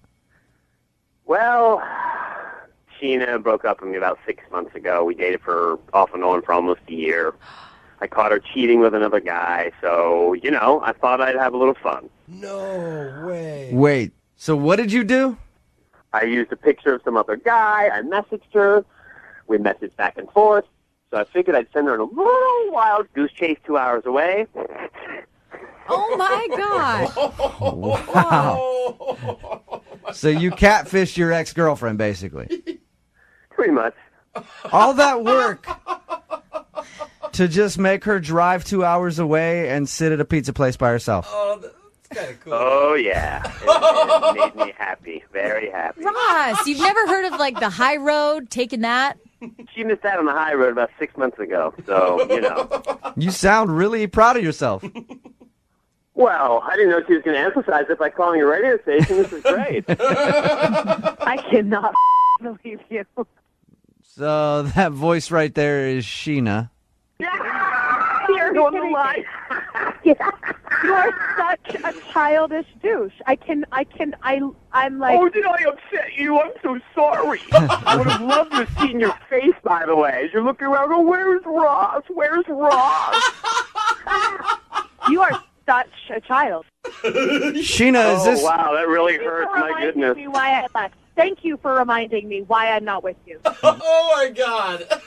Sheena, is this really your ex-boyfriend? Yep. You wonder why, right? You wonder why. Well, did you really cheat on him like he's accusing you of? Yes. It's not black and white. It is not black and white. Oh, yes, there did. it is, yeah. Okay, well, Sheena, you found out what the issue is. Your exists. ex-boyfriend wanted to get revenge on you and make you drive 2 hours to meet some dude that he made up. Hey, Sheena, maybe you should meet Ross later. He's funny. Oh, you. Shut up. I guess you get what you reap. You reap what you sow, or however the hell it goes. Pay back your You got it, girl. Wow. Hey, at this point, I would love to ask you, too, if you would go on a second date. Oh, come on. I'll pay for it. Oh, kill Ross, you can go out with Ross. So proud of himself right now. That's crazy. All right, so I'm assuming neither of you want to go out with each other. No? All right. Well, Sheena, there you go. That's what happened, man. I'm sorry. Oh my God. And what is your real name, Ross? My name is Derek, and I feel very good right now. Thank you, thank you. Sheena, how do you feel? Sheena? Oh, no. I think Sheena hung up. You guys just made my whole day. I mean, you really did. Thank you so much. Well, you're welcome, man. Hey, your hard work paid off, I guess. Yeah, made your day, ruined Sheena's. Payback is. Well, thank you for your time. I appreciate it.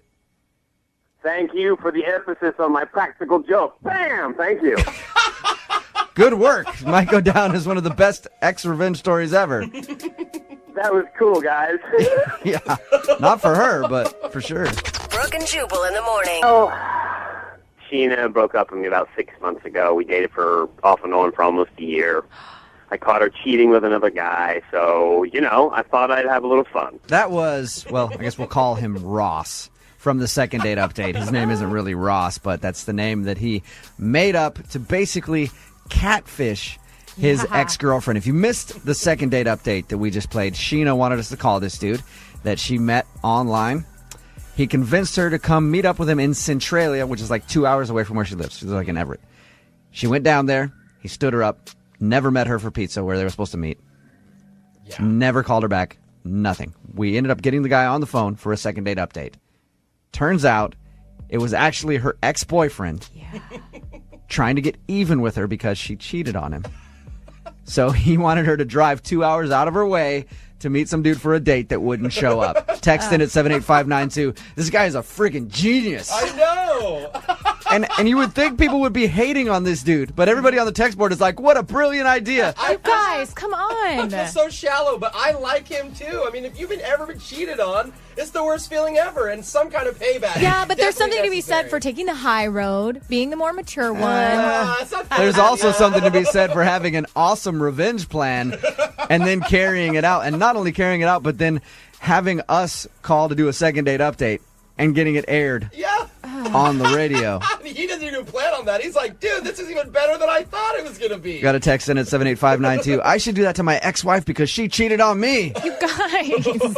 Everybody now is wanting to do this. It was a pretty elaborate scheme, but it worked out well for him, and he was proud of himself. He was so proud. He sounds like he's still so bitter about it. Well, I think usually you are if you get cheated on. Most people I know that I've never been cheated on. Of course. Yeah, I mean, there's nobody that crazy out there.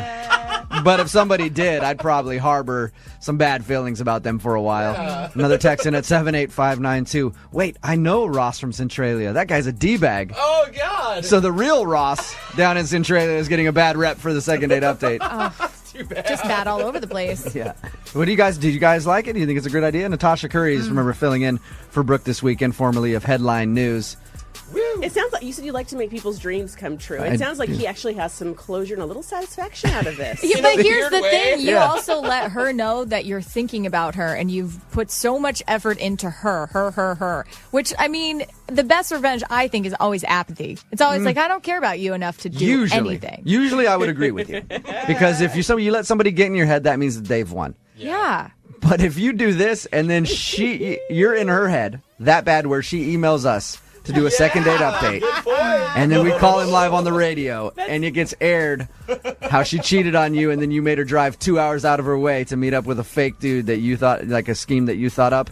It's pretty. If you're just joining us for today's second date, Drew is on the phone, and I'm really pulling for Drew today because I think that he went out with wife material, for sure.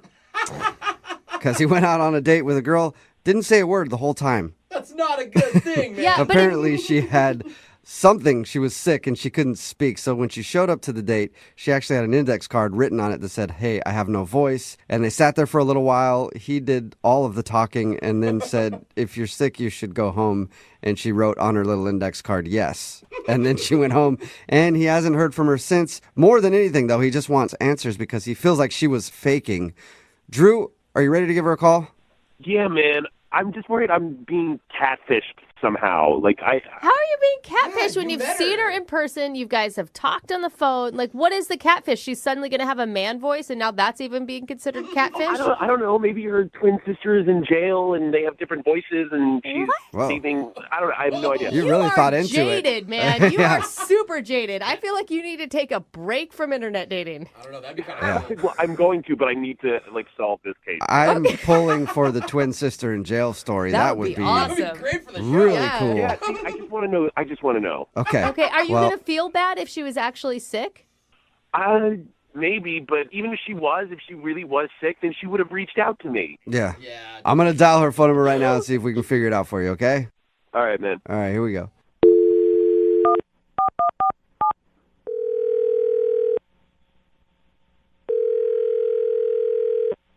Hello, Hi, I was looking for Bonnie. this is Bonnie. Hey, Bonnie, how are you? This is Jubal from Brooke and Jubal in the Morning, the radio show. From a radio? Yeah. Brooke and Jubal in the Morning, it's the name of a morning radio program.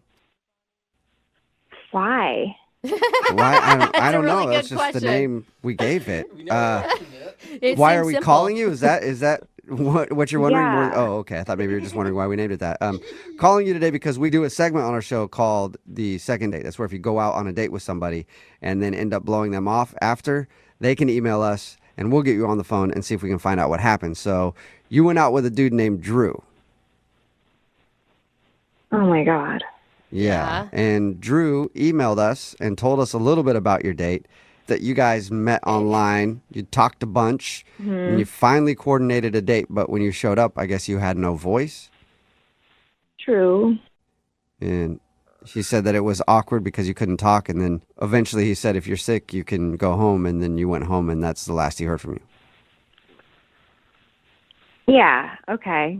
He also said that he really, really liked you, and you guys talked for like a month or something leading up to the date. Yeah, we did. You don't sound like you like him as much as he likes you. You sound bummed.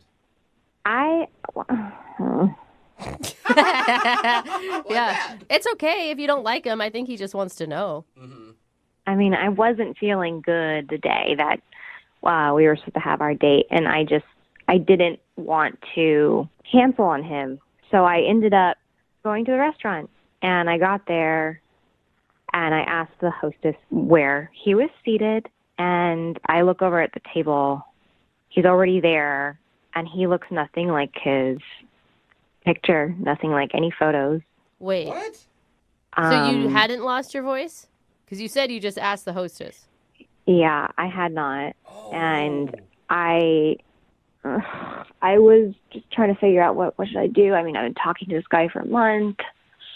Wait, how? So you feel like he catfished you or something? I feel like he was trying to portray himself younger than he really is. Oh. And I didn't want to, I just felt guilty for leaving. So I was just like on the fly. I just asked the hostess for a pen and paper, and I'll just say, I lost my voice. Whoa. Oh, wow. That's quick thinking. Very. No, you guys, that's ridiculous. How different could he have looked? I mean, how old are you talking? Are you kidding me? Like, easily could be my uncle. Oh, man. We're talking mid-40s. I'm in my mid to late 20s. Oh, gotcha. And the pictures on his profile were definitely in my age range. So when I saw him, it was quite traumatic. I was like, this is not what I signed up for. I don't know who this guy is. And he barely looks like his photos. I could kind of tell that it was still him. Why not just cancel on him instead of sitting there acting like you can't talk? Because all the time we had spent talking already, I felt guilty. I was trying to be nice. I didn't want to stand him up. Yeah, but you don't owe anything to somebody who's lying to you. I mean, did he outright tell you that he was your age, or is it something you just assumed? We never had the conversation, but his photos make him look younger. So. Yeah. It's weird that he wouldn't ever bring that up. Like, if he knows he's using photos from 20 years ago, he's probably going to get caught. Yeah, I don't know. I didn't stay that long on the date, if that's any consolation for you. He thought you might be faking. Yeah. Not having a voice. And I guess you were faking, but he did suspect that. I mean, it is what it is. He was lying. I'm not lying. You're lying, Bonnie. Drew, you're supposed to wait. What's going on? Oh, Bonnie, that's Drew. He's actually on the other line listening and wants to talk to you, but apparently he couldn't wait until I called him into the conversation, Drew. Yeah, no, I'm sorry, guys, but like she can't say that I'm lying. I'm not lying. Well, how are you not lying if you put... those photos that were on my profile, yes, they were of when I was younger, but those were the best photos. I'm not gonna put like a crappy photo of myself on the thing. It doesn't make any sense. Why did you guys not tell me that he was on the line? Why did you write on a note card like a sociopath and then say you couldn't talk? If that's what it is, then just say that. I don't know why you went around this crazy... You know, Drew, I was doing you a favor, okay? I stayed. I could have left. You could have just been stood up at that restaurant like an average 45-year-old man, but I stayed. Well, I might be there. older, but I'm not like a Hannibal Lecter type of person that writes like a... Why couldn't you just say that? We don't know that. Drew, it is kind of weird that you brought up the whole point of how she was gorgeous in real life. Didn't you at any point think like, ooh, I better let her know that I'm significantly older than the photos that I used? Significantly. Yeah, just add it in again. Drew. Well, it does sound like you're just like fishing for younger women by tricking them online. No, I'm totally not doing that. What I'm doing is I'm taking the photos that I think best represent my personality. That's not true. I'm going to paint a photo. I'm going to paint a photo for you. If you were to walk into a restaurant, blind date, and you were going to go meet a woman. Don't interrupt me. I'm not done. Don't interrupt me. I'm not done. Okay, let's have and you were her supposed moment. to see a woman, and then this woman ended up being 65 years old. What would you do? What if she looked old enough to be your mother? 65 you look years old enough to be an uncle First of all, you're of being mine. hyperbolic. Okay. Oh, big words. Oh, do big you even words. know that? Do you know what I'm not a f***ing idiot. Yeah, I know exactly what you're you're talking not about. an idiot because you sound like a raving lunatic that would actually go to a hostess and ask for a pen and paper and then write that like, sorry, I can't talk. Are you, like, I'm were the you raised by lunatic, wolves? Drew. You're the one who called me on the radio, you idiot. What else? What else do you have to do? You moron. Oh my God, both of you. I had called you, texted you, reached out, and you just thought you could just like do whatever the hell you want. And by the I will. greaterness of your voice, Yeah. I know that you feel like you're a very entitled person now. Drew, It's Drew, really just annoying. settle it. Drew, how old are you? How old are you, Drew? I'm not telling you. Oh, that means you are really old. Well, I sound a lot younger than you do, sweetheart.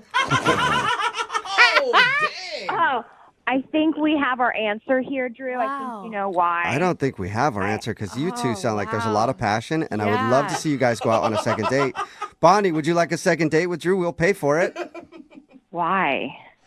Why not? Why? Don't you want an older man? Why? Wait, now you're just mocking her? Yeah. He has That is exactly what I'm doing. nothing better to do. So you're actually 12, is what I'm hearing, Drew. Older, but he's not as mature. I'm happy to do Drew a solid, and I can set him up with one of my mother's friends. Okay. Bonnie, thank you for your time. Drew, I'm sorry you didn't get your second date, but maybe update your photos online. Maybe that will help. Yeah. Shut up, ass. Why don't you update your photos? So you look so ugly. I've tried, but there's nothing that can really help that. Maybe I can borrow your photos. For today's second date, a listener named Drew is on the phone, and he says he had a very awkward first date with the girl that he wants to call today, although I don't know why it's awkward. It sounds amazing to me. His email said she didn't say a word. So, dude, I would love that. No conversation at all. That sounds amazing, Drew. How you doing? Good. How are you guys? Not too bad. Oh my God, even just Jubal's short description of that, That sounds terrible. It sounds awful. Yeah, it was very, very, very strange. I mean, I guess I should start from the beginning. Yeah, or just tell people how they can get this girl's number so they can go out with her. They're interested in someone who doesn't need to waste time with words on a first date, you know? You are the only one that hates talking. No, I know. Well, it got built up to like such a big point, but so I started talking to this girl named Bonnie off of like an online dating site. Okay. And we're just like chatting, just, you know, like, how are you? Did you see this movie? Blah, blah, blah. Yeah, normal, like, run-of-the-mill Yeah, just like a typical whatever. Okay. And then, like, after a few weeks, we're like, okay, maybe we should talk on the phone.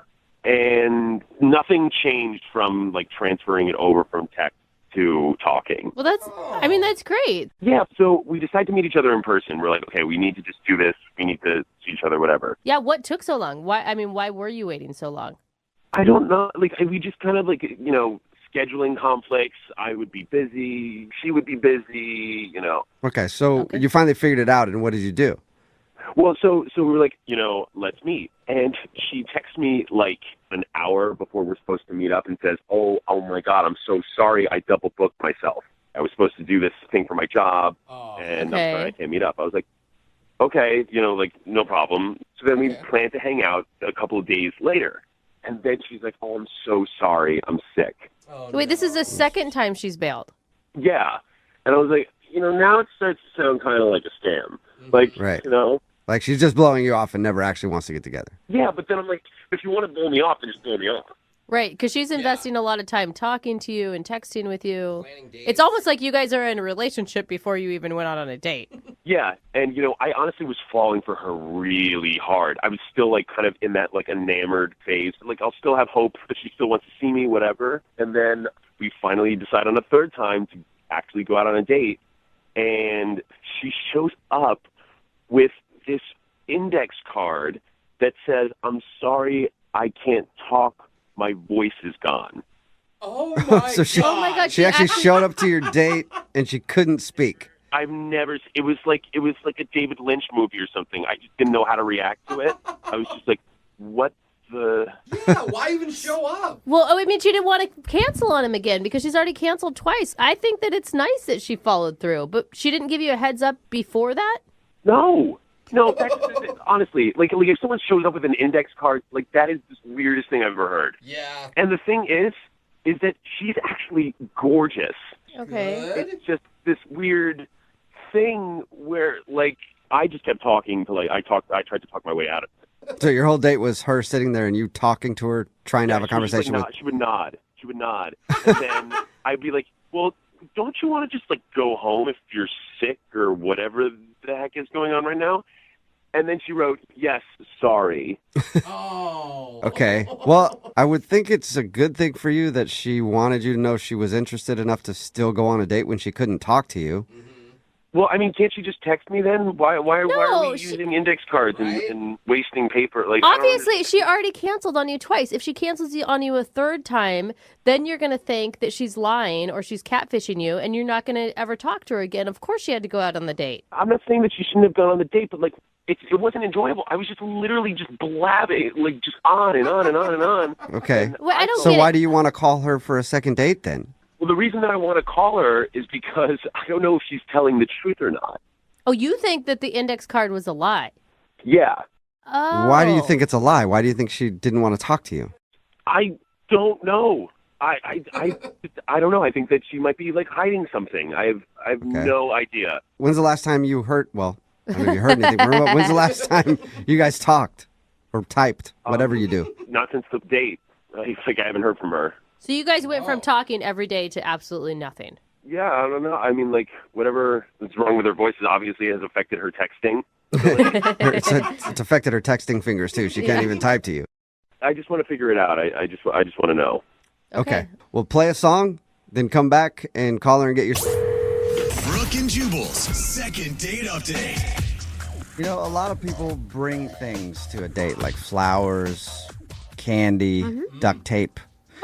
Sometimes it's good to bring a surprise for the person you're going on a date with. I do love duct tape. Melanie, who's on the phone for a second date update right now, got surprised with something on her date that I'm not sure most people would like, and I don't even really know if Melanie liked it, but we'll find out what it is in just a second. What's up, Melanie? How are you? Hey, I'm good. How are you? Pretty good. So first, tell us about the guy that you went out with. What's his name? His name is Anthony, and man, he's a really, really sweet guy. We met on a dating app. And we had chatted for a bit ahead of time, and this was the first time we were going out. What were you feeling leading up to your first, like, in-person date with him? I was feeling really good. I was feeling optimistic. He just... Better than feeling scared. Well, I think that many people who have dated has felt that too. Yeah. I didn't have any of that usual like trepidation. I don't know. He just seemed really kind. All right. And how did the date go? Well, I would say it didn't go great, but really it was kind of a disaster. Whoa. It wasn't his fault. It wasn't my fault. It was just kind of what happened. What happened? Now I'm so curious. Well, we went to this, like, one of those Japanese hibachi restaurants, you know, like where they, like, cook in front of you. Yeah. So we met at the restaurant, and he's like, let's just, like, step outside for a second. And I was like, oh, okay. And he said he had this surprise for me.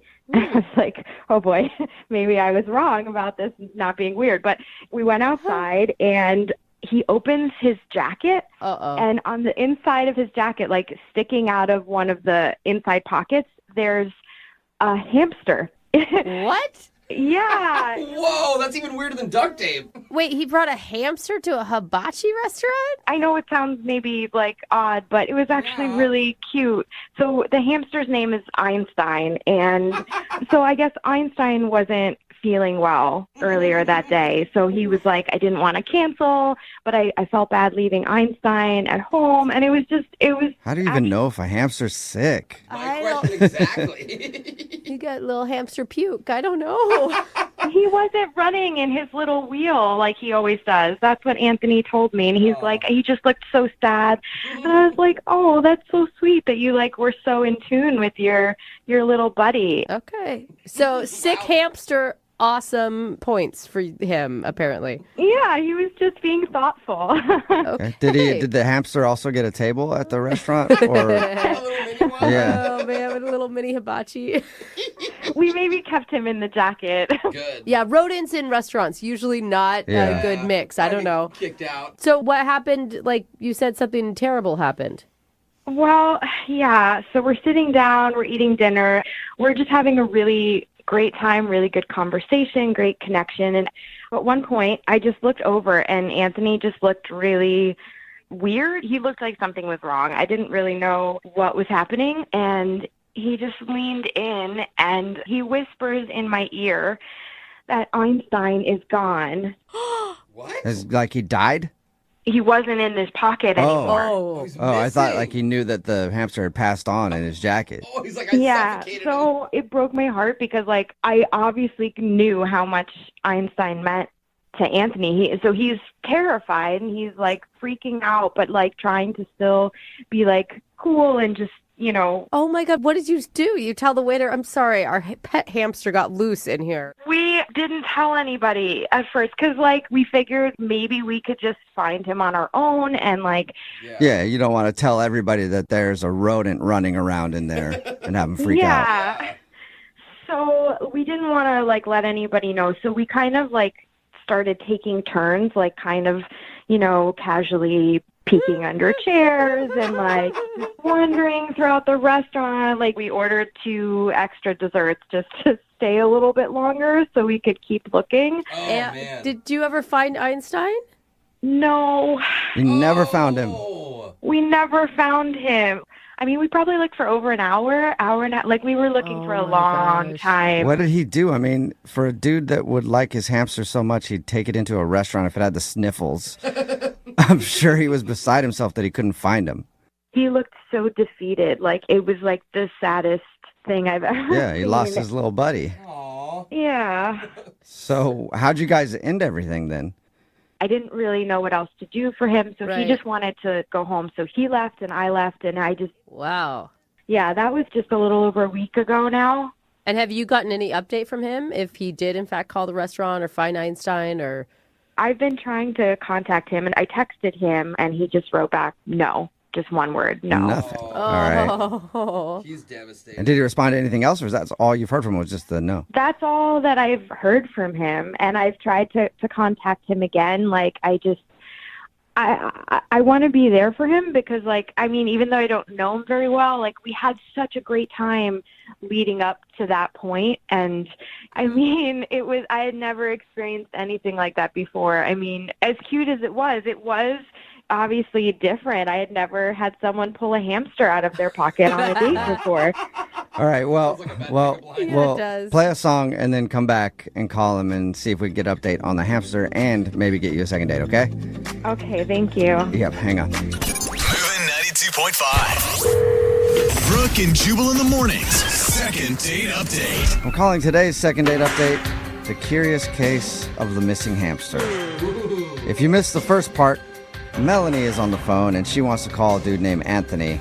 They went out to a restaurant to eat and he brought along his pet hamster. Yeah, you heard me right. Sounds weird, but she actually liked it.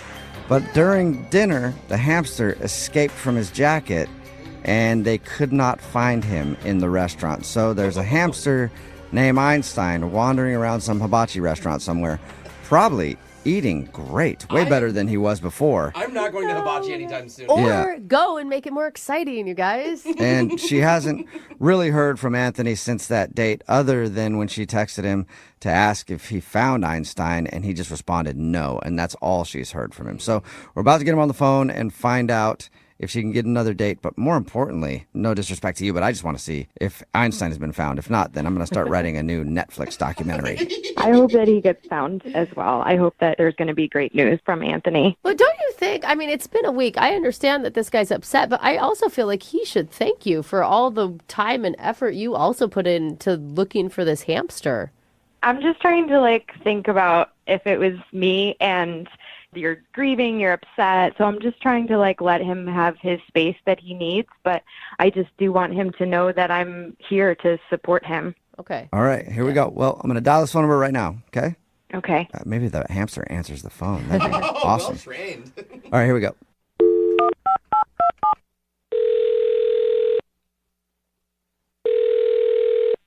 Hello? Hi, can I speak to Anthony, please? Speaking. Is this the Anthony that went to a hibachi restaurant a little while ago and whose hamster got loose? Who is this? First, I want to know if this is the right Anthony. Well, can you tell me who's calling, please?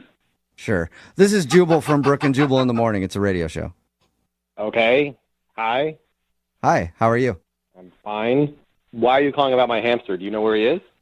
No, I don't. I would love to find out, though. Sorry. I'm actually calling because we do a segment on our show called The Second Date Update. And Melanie emailed us. She told us about your date with your hamster Einstein and said that she's tried to start talking to you again, but you haven't really been responding to anything.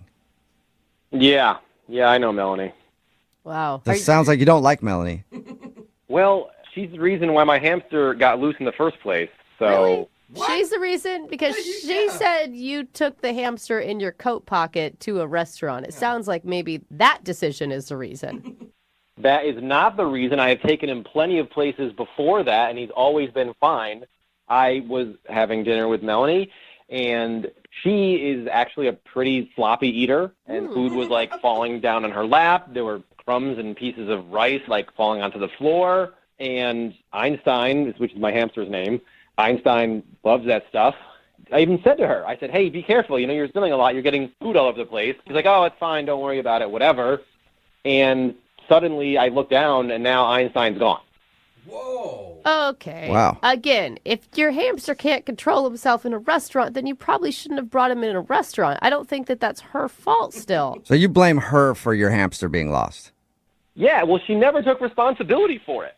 She helped me look for him, which was nice, but it was her fault. So the whole time, she's never once said, oh, hey, I'm sorry that I did that. I'm sorry that I let your hamster get loose. But, okay, wait, hold on. If that's your theory, the reason why your hamster got loose is because he saw Melanie's spilled food everywhere. Why wouldn't you be able to look down and see the hamster then eating Melanie's food? I just know that that's something that he likes, and, he'll go for that. But obviously he didn't because he wasn't there. He was gone. He didn't go for that. He ran away. Excuse me, who are you, okay? I just lost my hamster. You're putting me on blast right now. I had that hamster for almost 5 years. They say hamsters only live to 3.5, and he's almost 5. Wow. He's an old guy. Sorry. Yeah. I know you're hurt. I just don't think that it's her fault. That's all I'm saying. Well, it is her fault, all right? And she owes me. I've been through so many hard times, and Einstein has always been there for me. He's an elderly hamster, and I didn't want to take my eyes off him. Right. So he was a little sick that night, so I wanted to bring him and whatever. It's just, It's not fair. It's not fair. I'm sorry. It's not fair. And now you're telling me it's my fault, okay? I'm a bad parent because I was the one who brought my hamster someplace that I shouldn't have. Well, It's definitely, that is your fault. Absolutely. Unless Melanie grabbed your hamster and like rolled it across the floor, I don't see how it's really her fault. Obviously, she didn't purposefully do it, but it is her fault, and I just wanted her to take responsibility for it and say something. So He did warn her. Oh, come on. Why didn't you tell her that then? If you're that passionate about her taking the blame for this, why didn't you talk to her about it? I was in grief. What am I supposed to do? How does shouting at her at that time make her not look for him? Yeah, okay, so I guess you've moved on. You're in a different stage of grief now, and I guess you can shout at her because she's actually on the other line listening and wants to talk to you. What? Yep. Melanie, you still there? Or are you scared now? I'm here. Okay. No, I'm here. Wait, hold on. You've been listening this whole time? Yeah, I heard you say everything. And what do you have to say for yourself? I don't really understand why you think it's appropriate for you to turn your anger to me. I know that you're upset and you're hurting about losing Einstein. I saw it that night. I stayed with you for over an hour looking for him, not because it was my fault. I literally can't believe you would say such a thing, that you think it's my fault. Because it was your fault. I can't believe you're still saying it's not your fault. All you had to do was say, I'm sorry, and man up.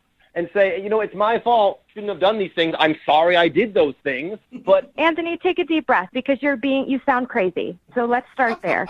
This is not. I lost a family member. So what am I supposed to do? Yes, you did. You're supposed to be angry that you lost your family member, and you are not supposed to be blaming me for something I didn't do. I thank you for helping me find him, but you were just fixing a situation that you caused.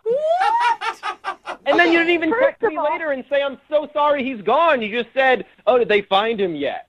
Yeah, and that was my tone. Thank you for putting my tone onto what I said. Because surely I wasn't texting you out of sympathy. Surely I was texting you with an attitude. That's why I texted you. Oh, my God. If your friend's grandma dies, you just text them and say, hey, is she fine? Or do you call them and console them? Anthony, you are not comparing a missing hamster to a dead grandma. He loves it. It's not the same. I had hamsters. They both died. You get over it. I mean, I don't mean to be... Sorry for your loss. I'm sorry for your loss. I had no idea that happened to you. At some point, you have to be like, life, it has an end for everyone. And your hamster lived long, well past But we don't even know that Einstein is dead. That's right. He just got loose in a hibachi restaurant. Guys, it's a 5-year-old He might be living the best hamster. life ever. Totally. What have you done to actually find him? Did you go back to the restaurant? Have you talked to the staff? I've gone to that restaurant every single day for lunch, and I've called them and tried to explain it anonymously. There's a bit of a language barrier, but every time they tell them they think I let loose a rat in there, and I keep trying to tell them, like, no, it's a pet, it's mine. Like, now you just sound like racist. So, like, that's... How am I racist? The people that were working at the front of the restaurant spoke perfect English. You're just trying to put the blame on everyone else. They don't understand you. I'm making a mess. You made just as many crumbs. We were eating at a table together. Melanie, you know what? I hear you saying a lot of stuff right now, but the one thing I don't hear you saying is I'm sorry. It's my fault. Oh, my gosh. Wow. Anthony, I feel like you're really missing out on a girl who has been understanding, who's been compassionate, who didn't think you were a total freak for bringing the hamster in the first place on a first date. Why would I be a freak for bringing a sick family member? Dude, you brought a sick rodent in your pocket on a date. That's weird, man. So what? People bring dogs to places all the time. How is that any different? Hamsters are way cleaner than dogs. I don't know if that's true. I will argue with you on that one, but I'm with you on the dog thing. I guess if that's your pet and you want to take it out, but still, I think you shouldn't blame Melanie for the entire thing. Oh, really? Okay, so you're on her side, too. That's fine. That's fine. I guess everybody's against you, Anthony. Yeah, everybody's against me. You and my therapist should team up and say I'm wrong all the time. Weird.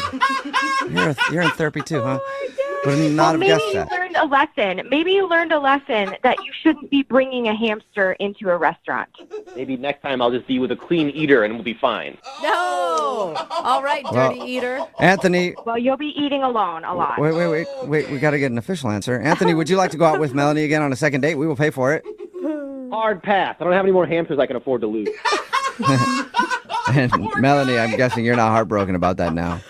Oh, no. No, I'm good. I'm glad we cleared this up because, wow. All right. Well, You'll never forget this, though, Melanie. No, not for a very long time. well, thank you both for your time. And if anybody knows the hamster's whereabouts, please send him our way. Yes, please. I'm serious. If you see Einstein, he's mostly white, a little bit of brown. Wow, no, I haven't. No? I feel like that's happened to you more than once, though. Yeah, all the time. Even in like current relationships, it's Yeah. weird. We're just out and I'm like, I know that you hate me and I don't understand why. Well, Vic is on the phone for a second date update today, and he was in that situation. He went out with a girl that he met on Tinder, and he says it just seems like she didn't like him very much, but he liked her, and now he wants to call and try to get a second date. What's up, Vic? Hey. Oh, yeah, I get it. I understand why she didn't like you now. Totally makes sense. You too, huh? Yeah, me too. I'm sorry, man. I'm going to be on the phone with you for 3 seconds. So your email said that the girl you went out with just was cold to you the whole time? Frigid, I think would be the word I would use. Then why are you even calling us? Why would you want to go out with somebody that you didn't obviously connect with? Well, I really liked her, and I just have to know if whatever I did is something that I do on dates, and if it's going to plague me, for the rest of my life. I like how you're already blaming yourself for Yeah. the whole thing. That's good. Has this happened to you before? Not exactly. I mean, I've dated online before, and either it goes well or it goes really poorly. Okay. So there's no in between. Yeah, and this one sort of felt like an in-between. It didn't seem like we had no chemistry. It just didn't seem like she liked me. And was it the whole date that she didn't like you, or was there a turning point? I would say about 12 minutes in. Took you So the whole date. 12 minutes for her not to like you. What did you guys do on your date? We decided to go rock climbing. Oh, that's ambitious. I assume you guys saw that you both were into that on Tinder? Well, she's got a lot of pictures of her doing, like really athletic stuff, like playing volleyball at the beach. And, she seemed like she probably played sports in college. And it seemed like a fun thing for us to do. I'd gone like once or twice before, and she'd never gone. And so she said it sounded like fun. Yeah, sounds like an awesome date. Yeah, and so we went to the place, and they've got, they set you up, they give you a harness, and, teach you how to get hooked in and what to do. And we paid for 2 hours, thinking that, we'd be good and tired. Not knowing that 12 minutes in, she'd want it to be over. Exactly. And so I looked over at her at one point, and she just had this look on her face like she was doing the last thing in the world she wanted to be doing. Did it look, from the sounds of it, it looks like she wanted to push you off the fake rock wall that you were on. Yeah, she just didn't seem like she was having it. So I said to her, look, maybe this isn't our thing. Forget the 2 hours. Like, I know an oyster shack a few miles down the road. Let's go there, and we'll switch the date up a little bit. See, I feel like that is good self-awareness in a date. There you go. How did she respond? She was relieved, it seemed like, at first, and she said, you know what, I think that'd be a great idea. I'm not really feeling this. So we got to the oyster shack, and we ordered drinks, and this conversation would, kind of start and stop. We'd find a thread, talk for a minute or so, and then it would sort of die. And then it was kind of up to me to start the next thread of conversation. It just seemed like she had something on her mind. There was something bothering her, and I didn't know what it was. It kind of felt like that throughout the night. That sucks. And by night, I mean 25 minutes, because she then tells me that she has a work presentation that she'd totally forgotten about, that she had to go prepare for, and I'm going like, this is weird. It's 5:30 on a Sunday, and Completely slipped my mind. I have the biggest presentation of my life tomorrow, and I don't know why I forgot. So I'm going to go handle that right now.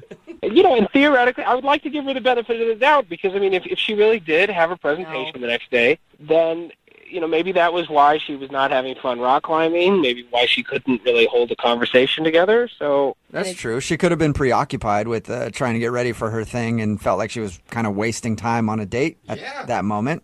either that or I'm really unlikable. That's so sad. You seem fine. What did you like so much about her? Because she sounds like it was kind of a painful, awkward time with her. You know, she was gorgeous. She has these brown eyes that could pierce into your soul. And on Tinder, her profile, she says she's into old 80s horror movies, stuff I grew up on. It seemed like we were really going to hit it off. And when she was talking with me, I mean, she seemed really cool and interesting. Those brief moments where she would respond to your comment or something. Maybe she just wasn't attracted to you. And it's not to say that there was probably anything wrong with you, but maybe that was just it. But we met on Tinder. So she has like 4 pictures of what I look like. Yeah, but how accurate are they? They're all recent pictures that taken in the last year, so it looks like me. I mean, it's what I look like. Okay, so it was definitely your personality that she didn't like. Good, we got the looks out of the way, and we know that it goes deeper than that. It goes straight down to your soul. So let's figure it out. We'll play a song, come back, and then call her and get your second date update, all right? All right, thank you. Moving 92.5. Brooke and Jubal in the mornings. Second date update. If you're just joining us for today's second date update, Vic is on the phone, and Vic is the most likable, unlikable person I've ever met in my life. I say that because Vic went out with a girl named Jessie that he met on Tinder. They went rock climbing and then went to go get some oysters, but he says the whole time it just seemed like she hated him. And he wants to know if he's doing something on dates that makes women dislike him. Also, he says he likes her too, but more than that, he just wants to know what's unlikable about Vic. Sounds like a sitcom, Vic. Yeah, it does. If this doesn't work out as a second date, we could just maybe write a show. What's unlikable about Vic? What do you think? I don't know if my ego could handle that. Oh, no, Vic. Vic, I mean, what if she does say something super harsh about you? Then I will know, and I can change. Sometimes you can't change the things people don't like about you, and you just have to find somebody who does like it, okay, Vic? Yeah, I don't know. She's really cool. I like her, and I hope she'll go out with me again. Okay, well, let's get her on the phone and find out, first, why she seemed to have a horrible time, and second, if she'll do it all over again. Sounds great. Okay. All right, here we go.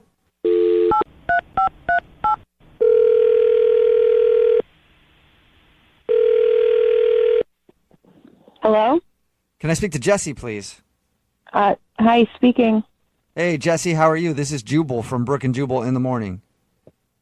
I'm sorry, I don't know who that is. We're a plumbing and contracting service. Just need to know if you need any work done in your neighborhood. That'd be so amazing. What are all those people in the background? Hi, Jessie. Yeah. Those are all people that work at Brooke and Jubal in the morning, plumbing and contracting. Why are we in the morning? Do we only plumb in the We only do it in the morning. I'm sorry, I'm confused. I don't know what's going on.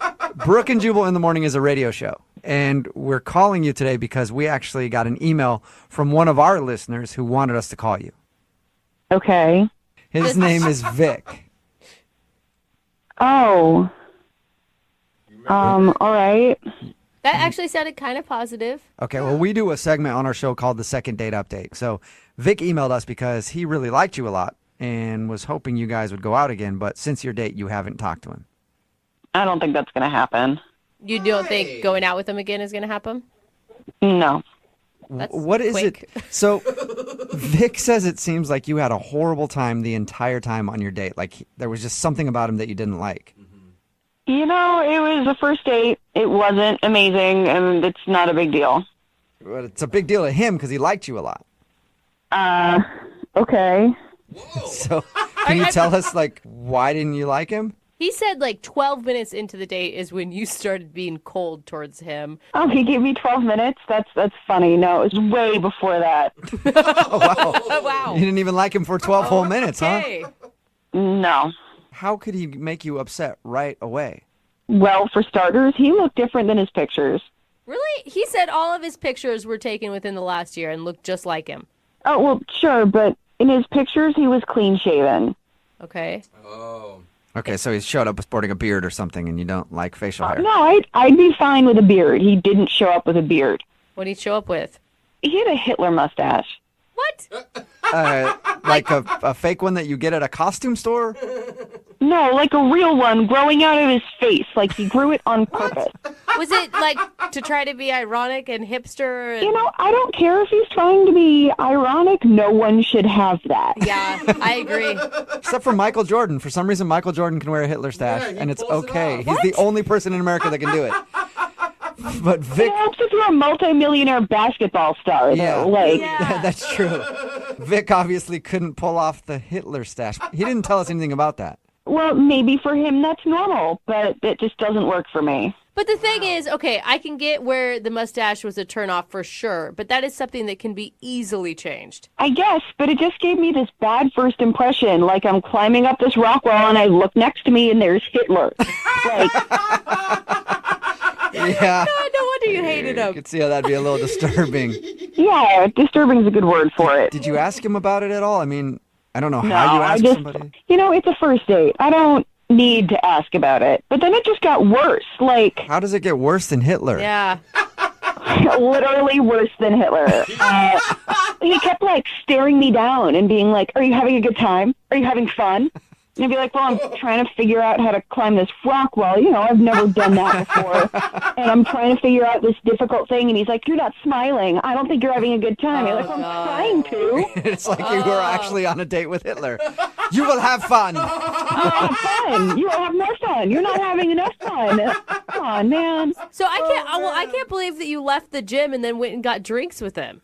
I thought maybe alcohol might calm him down a little. I was wrong. I shouldn't have gone to the second location with Hitler. I'm not going to do that again. What happened then? Oh, just more of the same. He's staring me down. Are you having fun? You don't look like you're having fun. Now I picture him doing it and like his bangs falling in his face and him like angrily getting out of his face like, "Oh, are you having fun?" Just shouting at you the whole time. That's pretty much what it felt like. It was just so weird. Yeah. Not to get weirder on you, Jesse, but Vic is actually on the other line listening and wants to talk to you. Wait, seriously? Yes. Oh, God. So you didn't have a presentation? No, you know what? I didn't have a presentation. Yeah. I mean, Jesse I would got know out of the date by saying that she had a work presentation, and that's what you're focusing on, Vic? Well, that was a little rude to lie to somebody. I mean, you can just tell them the truth. No, Vic, why do you have a Hitler stash, man? Yeah. That's how my mustache grows. I don't have like a full mustache, so it's kind of like a more abridged. You're trying to get sympathy because your mustache doesn't grow full? Then don't have a mustache! I do not think it looks like a Hitler stash. I've watched hours and hours of Hitler's speeches, and I do not. Whoa! I hope you mean like in documentaries and not just for your own research.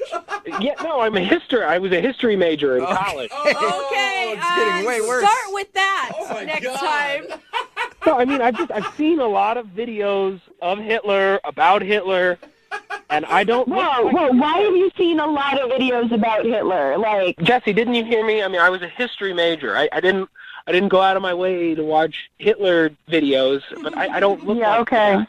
Look, I think it looks good. I get that you don't think it looks good. I guess I have to ask some people that I'm close to and get a consensus. Look, even if you don't look like Hitler, which is fine, that's what you think, it's still really rude and strange to spend the entire date asking me if I'm having fun yet and being mad at me for not having enough fun. Maybe if I did like you, I would have been having fun. I just don't understand. How is it rude to ask someone if they're having fun? I just thought that's what people do. Are you having fun? I'm having fun. No, I'm not having fun. I'm not having fun now, and I wasn't having fun then. Why aren't you smiling? Are you having fun? Why do you look like... Why aren't I smiling? Because I'm not having fun. Because you keep asking me if I'm having fun. That's why. So what can we do to make sure that you're having fun? That's why I'm asking you. I could go do something else. Problem solver, Vic. Hey, Jesse, would you like to see if you could have fun with Vic and go on a second date with him? We will pay for it. You know what, Jubal? No. Please. What? I have heard enough. I do not want to go on another date with the Ice Queen. Whoa! Ice Queen. Oh, wow. I guess I won't be having any fun at all, will I? No, I've yet to see you have any fun, so...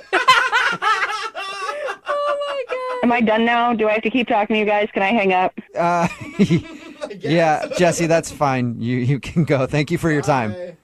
Yeah, thanks. Yeah. Vic? That was intense. That was a little rough. Sorry you didn't get a second date, man.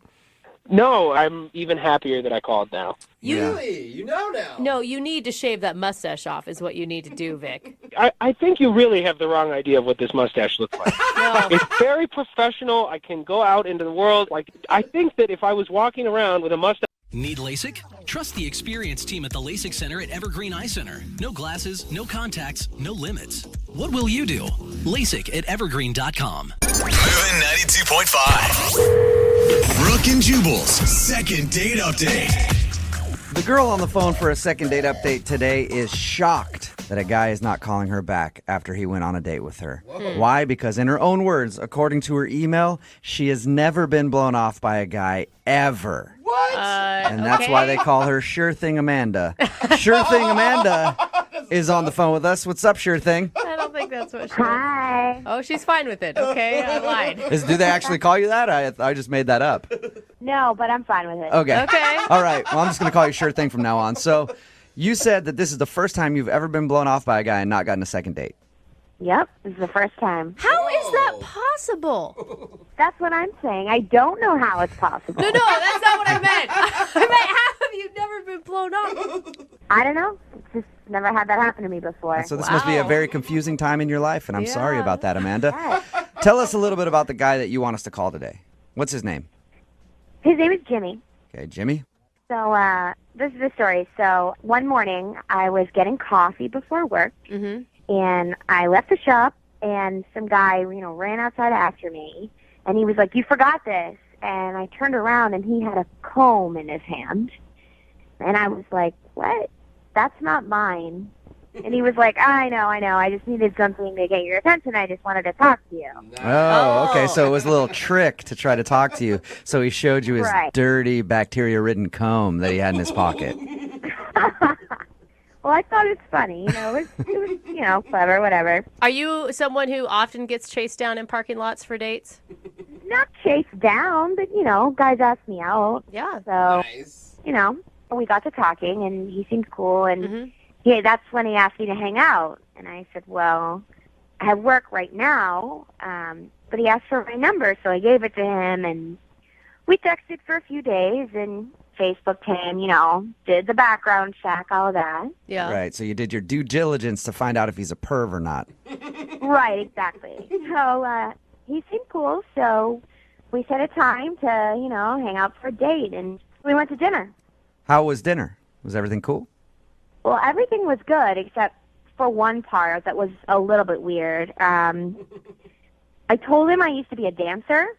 Nice. That's what I'm talking about. I know why you're always getting calls back. I get it. Not that kind of dancer. I danced for a sports team. I used to dance for a sports team. Oh, okay. Still. Well, that's not quite the caliber of dancer I was hoping for. That's what I was going to say. Maybe he's not calling you back because you're not that kind of dancer. Then. Well, but when I told him, he got this weird look after I said it, kind of like you guys did when I told you for the first time. It's understandable. And that's when I was like, oh, no, not that type of dancer. I used to dance for a sports team. Yeah. But then he seemed skeptical, like he didn't really believe me. So, I don't know, maybe he thought I was covering up that I really was that kind of dancer, but... Is that why you think he's not calling you back? Because he thinks you're a stripper? I don't know. It could be. It's the only thing I can think of. Are you insulted that a man thinks that you are a stripper? No, I mean, I told him the truth. Can I ask you a question, Amanda? Yeah? You don't sound like you're really that into this guy. Do you want to just do a second date update because he's the only guy never to call you back? Kind of, yeah. I don't blame you. That's fine. I am all for that. It's weird when somebody doesn't, call you back after a date. Yeah, I mean, I don't even need a second date. I just want to know why he called me. I mean, is that okay that I still do this? Yeah, absolutely. It is. Why don't you tell us how everything ended with him? Well, he gave me a kiss on the cheek, and we went our separate ways. Did you make any plans for a future date? No, he said, I'll call you. Have you tried texting him? No, I haven't texted him. Oh, yeah, you'd never do something like that. Well, I'm waiting for him to text me. But maybe he just caught on to the fact that you're not really that interested in him, and so he thought, why even put the energy in? I don't care. I just want to know why he's not calling me back. Okay. How long has it been then since your date? Since you haven't reached out to him, you're just waiting for him to call. It hasn't been like a day or anything, has it? No, it's been like 2 weeks. Okay. Oh my gosh. Yeah, that's an official blow-off then. Yeah. This is the first time this has ever happened to me, and I can't figure it out. Okay, well, we'll play a song, come back, call him, and get your second date update, all right? Okay, thank you. You're welcome. Hang on. Ladies and gentlemen, welcome to the stage, Amanda. Yeah, Rita, fellas. She's working for you.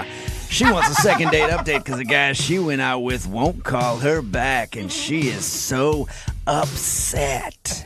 And she's about to take it out for everybody to see. Get your ones out. Amanda's taking center stage and gonna show us how a second date update is really done.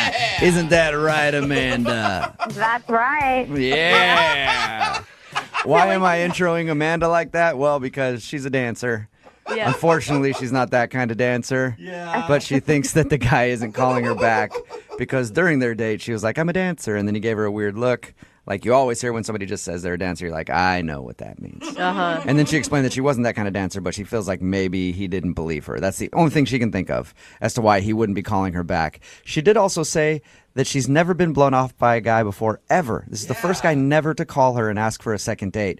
And that's more important to her than even getting the second date. She just wants to know why this is the one guy who wouldn't call her back. Amanda? Yep, You ready to get this thing going? I'm ready. And if he says That's something... right, she Okay. is. Sorry. Amanda is always ready. She lives by the motto, if you stay ready, you ain't got to get ready. And we're ready for some hot second date action. You've been moonlighting as a strip club DJ, haven't you? I want that job so bad. Uh-huh. Okay, sorry, Brooke, you were saying something to Amanda before I started the music. Yeah, I mean, if it comes back that maybe he's just been out of town for the last 2 weeks and there's a totally reasonable explanation, are you actually going to turn him down at that point? I don't know. I mean, I guess we'll see how it goes. You sound actually pissed that this guy's not calling you back. I am. I just want to know, like, of all the guys that I've dated, why is it this guy that's not calling me back? What reason does he have? Well, I'm going to dial the phone number right now and get him on the phone and see if we can find out why, okay? Sounds good. Okay.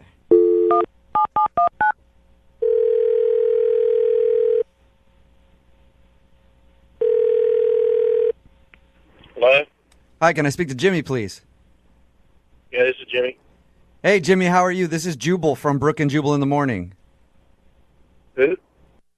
Jubal from Brooke and Jubal in the Morning, the radio program. Why's a radio program calling me? Well, because one of our listeners actually emailed us and asked if we could get you on the phone. Her name is Amanda, and you recently took her out on a date. Okay. So Amanda emailed us and told us about your date. And she also said she really liked you a lot. And she's wondering why you're not calling her back. She said it's been like 2 weeks since you guys went out. She's been hoping you would call to ask her on a second date, but she's heard nothing. And she's wondering, is there... I bet she did. Whoa! What You did bet you just she say? did. I said I bet she did. Why do you say it like that? Well, Amanda is, oh boy. Amanda is, she's something else. We talked to her, just to let you know, we talked to her. She told us about meeting you. Thought it was really cool the way I'm you... sure she did. She didn't sound like anything that... I mean, you... Can I say she's a real pisser on the air? Sure. What do you mean by that? Like she had problems? She's a nightmare. She's a nightmare? Did you say she's a nightmare? She was a nightmare. Why is she a nightmare?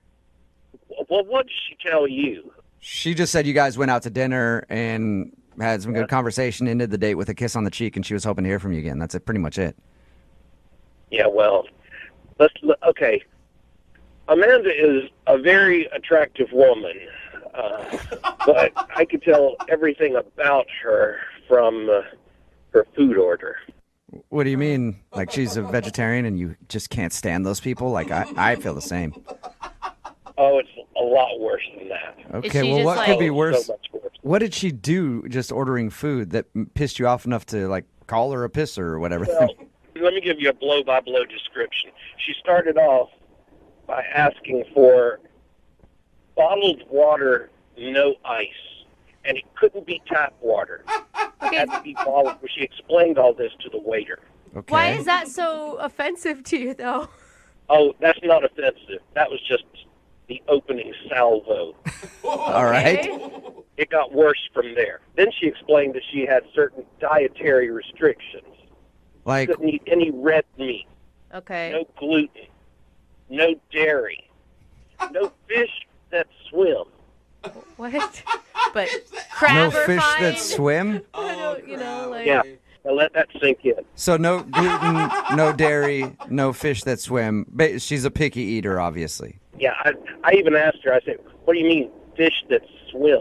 Oh, so she... And she made this little wavy motion with her hand, fish that swim. I said, yeah, I know fish that swim. Don't all fish swim? She said, no, there's some little fish that walk around, like shrimp, lobsters, anything with little bitty legs are okay. Is that just because she has an allergy or something? Who knows?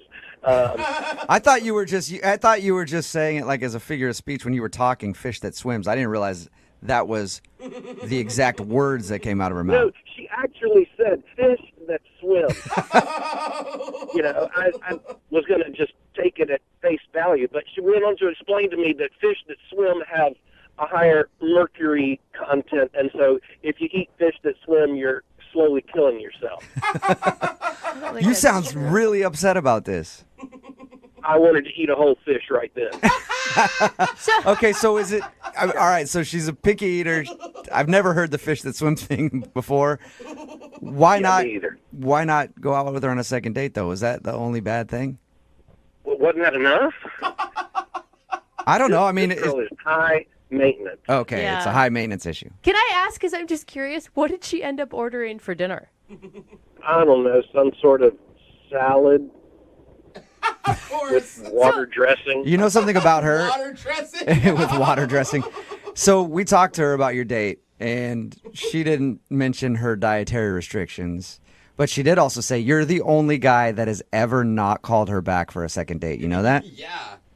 That's kind of hard for me to believe. I can't imagine all the other guys in her life have put up with that. Oh, my gosh. You know what, Jimmy? Thank you for being honest with us, man. I appreciate it. No problem. Okay, and now I feel like I must be honest with you because Amanda is actually on the other line listening to this conversation. Hey, what? Yeah, I am here, and I'm hearing what you're saying about me. Oh. Hey, Amanda. I care about what goes in my body, and obviously you don't. It's not high maintenance. No, I was caring about what went in your body in a completely different way than what you were thinking. Oh, sir. Thank you for taking the words out of my mouth, Jimmy. I was hoping I didn't have to make that joke. You're a jerk. Dude, Jimmy, I will say, to stand up for her, what do you expect? The hottest girl you've ever seen to then go down a cheeseburger? Thank you. Can't have that body that she probably has and also mow down on cheese fries all the time. Look, haven't you ever heard the phrase, no matter how hot she is, there's some guy that's just tired of her Yes, I have. For your information, I didn't even want a second date. I literally just wanted this to happen to find out why you didn't call me back, why you were such a jerk. Obviously, I'm the hottest girl that you've ever gone out with, so that's for you. Look, I'm not going to lie. You're very hot, okay? But and I'd totally sleep with you once, but I just don't want to eat with you again. Oh, my gosh. Well, that leads me to my question. Jimmy, would you like to go on a second date with Amanda? There'll be no eating. Hell no. Okay. I was going to say, you guys, I would pay for you guys to go to dinner, but you don't even have to do that. You can just sleep together once. Not interested either, Amanda, huh? No, I'm not. Yeah, you're not missing out there, Amanda, whatsoever. Clearly. You know what? You're just a low-class jerk, and you obviously can't handle a woman like me. I don't want to handle a woman like you. I'd rather handle a woman that eats fish, that swims. And by the way, I don't care what you think. All fish swim. Well, this was definitely not a successful second date update, but we can try to answer the question on our text message board, 78592. Do all fish swim? Text it in. There's something way more important going on now. Brooke and Jubal in the morning. Now there's just a big debate on the text message board at 78592 about if fish swim or not. If there are fish that don't swim. A lot of people are saying dead fish don't swim, they float. That's very true. Some people say starfish don't swim. We're talking about it because of the second date update. If you missed today's second date update, this girl named Amanda went out with a dude named Jimmy. And there was a weird moment on the date where she told him that she was a dancer and he gave her a weird look because She thought maybe he thought she was a special kind of dancer. But she's not that kind of dancer. She thought he might have gotten the wrong idea, though, and that's why he wasn't calling back. But we got him on the phone, and Jimmy said he was turned off by her picky food ordering. She asked for no gluten, no dairy, and no fish that swim. Mm-hmm. There's a crustacean battle that's happening right now. Yeah. If it doesn't swim, it's a crustacean, according to a lot of people. But since like lobsters, they swim, they can just push themselves along, kind of. So it is a debate. Apparently, she only eats sea creatures with legs. Shrimps, lobsters, things like that don't swim. But I will not eat any fish that swim. Mm-hmm.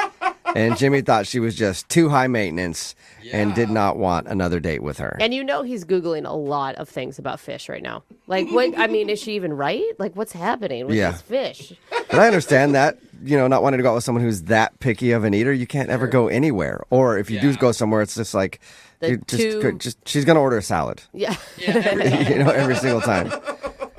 Well, she should, right? Like, if she's that picky, then that's what you stick to. Somebody texted in and says starfish actually do swim. But are starfish considered fish, or are they considered, are they a crustacean? They got fish in the name. Someone says the but I batfish think that there's a walks. lot of things with fish in the name that doesn't make it a fish. What do you mean? We are so scientific. It's like, how are we not on and so we were National saying Geographic lobsters right and now? shrimp do swim. Dude, So the conversation on the I don't text know. board is amazing. But I don't right think now. lobsters and shrimp are fish. does a crustacean count as a fish? If it lives in the sea, I don't is think it a so. fish? I think a fish and a crustacean are different. I don't know. Anyway, all I know is that today's second date update has Moving 92.5. Brooke and Jubal's second date update. I feel really bad for the guy who's on the phone to do a second date update today. Really? Not only bad, but I'm also impressed by his bravery. I read his email about what happened on his date, and I'm frankly surprised that he would be willing to tell this story to anybody, let alone do it on a radio show. Yes. Matt, how you doing? Man, I got a weird mix of emotions because I feel like I'm throwing a Hail Mary here, and I know it's a long shot. You know what I mean? Yeah. The description of what happened on your date is amazing to me. And like I said, I commend your bravery for being willing to talk about this. I mean, this is like I've lived a life where I've done embarrassing things. This has got to be the most embarrassing That bad? that I can think of. Why don't you tell your story there, Matt? All right. So, I meet this really, really nice girl online. Uh-huh. Her name's Amanda, and we agreed to go to this restaurant. And the whole deal was there's a seasonal festival going on I really wanted to go to. I was like, this would be so much fun. So I just kind of picked a restaurant near the festival because I wasn't sure if we were going to get to eat. I'm like, I didn't want to be hungry at this festival. I just wanted to be in a good mood. So we go, and it's great. It's my kind of place, laid back. It's got good food and big portions. I like big portions. So I love how men pick restaurants. You don't have to dress up, and I can eat a lot. Well, I wanted to see because she kept saying, like, all our profile and stuff like that. She's laid back and just like to have fun. And, like, I was hoping that translated to just like to eat. And we ordered cheesy fries. They were massive. She dug in with me, like, it was, oh, good, cool. It's going to be fun. We can, like, eat together. I want to get to what happened and the reason why you think she's not calling you back. Yeah, but hold on. I didn't even tell you about the steak. The steak was incredible. Like, I really thought this was going to be like an average steak. You don't understand. I went back and shook hands with the chef. That's how good the steak was. Wow. This was incredible. Whoa. I have not had a steak at a restaurant this good for the price. Were you excited about your Is date? this a second date or a commercial for this restaurant? I'm just telling you, this was the one good part. And sometimes I'll go on dates and I'll love the food and I'll feel shamed by my date. But she didn't do that. She was just like, yeah, cool. I like a guy who can eat. Why are you eating so much food? Jeez. All right, because I hadn't eaten all day, and it's a festival. We're going to walk around a long time. I didn't want to just be hungry, while we're at the festival. 'Cause I can get kind of grumpy. So I wanted to be on my A game and fill my belly. Oh, my God. Chili cheese fries and steak is already enough. Hey, I didn't even tell you about the dessert. My God.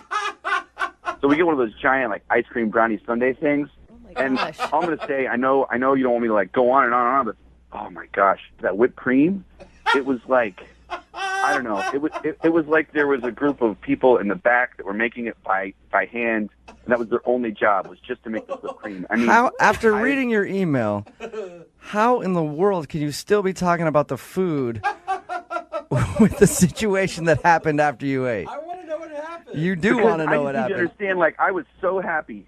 This is the happiest I'd been on a date at this point. All right. And so, like, that's why. So, like, we ate. This is great. Let's go. So it's just like we're walking. I start burbling. You know, my stomach starts burbling.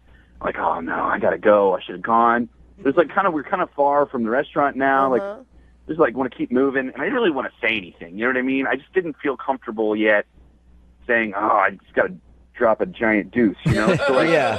It's usually bad first date etiquette to bring that up. Yes. I didn't want to do that. So, like, we walked by this department store, and I was like, oh, yeah, I forgot. I got to buy a gift for one of my coworkers. I'll just go in here real quick because it's tomorrow. It's like an only chance if I don't buy it now. So I knew I'll just be in and out real quick. And so I go in, and the bathroom is on, like, the 5th floor. And it's, like, escalators. So I'm, like, running up the escalators, like, carefully, because now I'm at the point where it's very sensitive and I can just lose it all. Oh, my God. Any second I can feel it. And so I'm just so careful. You know, like that run that you do when you're trying to be careful not to spill it? Yeah. So I get up there. I get to the 5th floor. I'm so excited. And there's a guy with a mop, and he's cleaning. And he's like, you're not coming in here. Oh, no. And then, like, there's, the women's bathroom. I could go in the women's bathroom, but, like, a woman goes in, and I'm not going to go in while there's a woman in there. That's just so... You don't need, like, assault charges or indecency charges on your first date. So I'm like, okay, I can hold it a little bit longer. So I run and clinch down. I'm running and clinching. I'm going down the escalators. I run out the front. She's like, what are you doing? Are you done? I was like, I gotta go. I'll be right back. And I'm like running back to the restaurant. It's like, you know what? I paid there. I can go. I can use the bathroom. And by the time I get to the restaurant, I got a pretty good sprint coming on. And everything I have to hold this in. I burst the door open. It knocks over this old man. The old man falls to the floor. I don't stop. Someone says, he knocked over an old man. I don't have time to apologize or stop. I go to the bathroom, and I just go in. And I'm like a sweating, heaving mess of shame. And I sit there on the pot, and I just, like, I destroyed that bathroom. I was disgusted by myself on so many levels. And I'm just sitting there, and it's, like, taking so long. I just wanted to go fast. Like 15 minutes, which is such a long time. Especially after you've run up to the top of a department store and then sprinted back down, sprinted by your date, and she's like, where are you going? So, yeah, she's texting me. She's like, what's going on? What's going on? It's like, it's fine. I'll be right back. And I was like, I'm good. I'm like, done. And I stand up, and I look at my pants, and I had splattered my pants in the process. What? And I was like, this is not going to work. Did you just say disgusting? I don't get it. You didn't realize that you pooped your pants before you went into the bathroom? I was in a dark place. I don't know how to explain. This was not like a normal situation. I mean, I'm in there freaking out about knocking over this man. Like, I was like, I gotta go home. And get a change of pants. Do you live close to this place? No, I live like 10 minutes away if there's no light. Oh, you know what I mean? So I went out the back door of this restaurant because I don't want to run into this old man or his family or anyone. Like, so I go out the back door and I drive home. I barely, I get home. I change my pants. She texts me, "Screw you! I can't believe you ditched me." And I was like, "Oh no." And is that the last thing you heard from her? Yeah, because I knew like there's no coming back from that. Like I didn't know what to do. I just, Did you try to apologize and explain what happened? I mean, I said I'm sorry, but I knew that like if I did a lot, like I felt like it would make it worse. So I just said I was sorry. Oh my God, my brain is like still spitting from your like really detailed story about pooping yourself. Why would you ever think it's okay to leave a woman on the street for how long? In the end, it was like 35, 40 minutes. Yeah, no wonder she's not calling you back. I mean, you know what happened, obviously. Yeah, I know. That's why that's why I said Hail Mary at the beginning of this conversation. Like, but I had such a good time. Like, you have to understand, like, she really is cool. Like, okay. I met this really cool girl who's, like, fun and has, like, a good sense of humor. And for some reason, I just, like, freaked out. Well, you're going to have to see how cool she is when we get her on the phone and you tell her the actual story of what happened. Oh, I don't know. I don't want to tell her all the details. We can just, like, tell her, like, generally what happened, and then see if she'll go out with me again. We don't have to, like, give every example. I'm just going to take this first part we're talking right now. We recorded your story and play that back for her. Have her listen to that. No. Please don't do that. All right. We'll play a song. Come back. Well, Call I love her. you guys. I'm a big fan of you. Please. All right. Don't do that. Hey, you're going to have to tell her a little bit, but we'll do it after this song. We'll play a song, come back, call her, and get your second date update, okay? All right. Thank you, guys. All right. Hang on, man. Moving 92.5. Brooke and Jubal in the mornings. second date update. If you're just tuning in for today's second date update, Matt is on the phone. And yes, if you missed Matt explaining what happened on his first date, it was rather embarrassing. Long story short, he had to go to the bathroom really bad after they had dinner. Tried to find a restroom, didn't tell her what he was doing because he was embarrassed. Ran to the top of a department store. Bathroom was closed there. Sprinted down the stairs and past her. She didn't know where he was going. Into a restaurant. Knocked over an old dude on the way. And people yelled like, hey, that guy has knocked over this old guy. But he was in a very bad place. So he had to go straight to the bathroom. He ended up going. Took him about 15 minutes. And then he realized that he accidentally had an accident on his pants. So he tried to go home to change his pants. And at that point, she texted him and was like, it's obvious that you ditched me. And she hasn't talked to him since.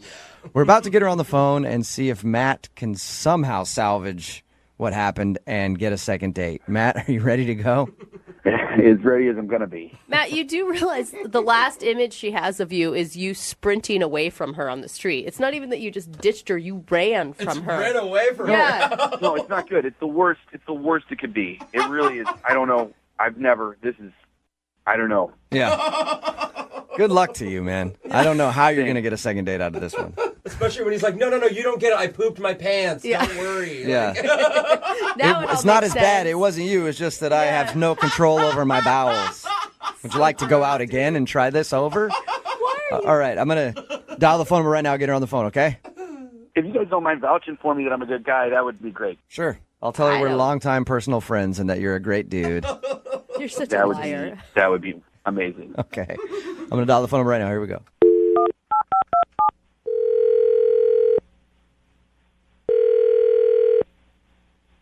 Hello. Hi, can I speak to Amanda, please? This is. Hello, Amanda. How are you? This is Jubal from Brooke and Jubal in the Morning. It's a radio show?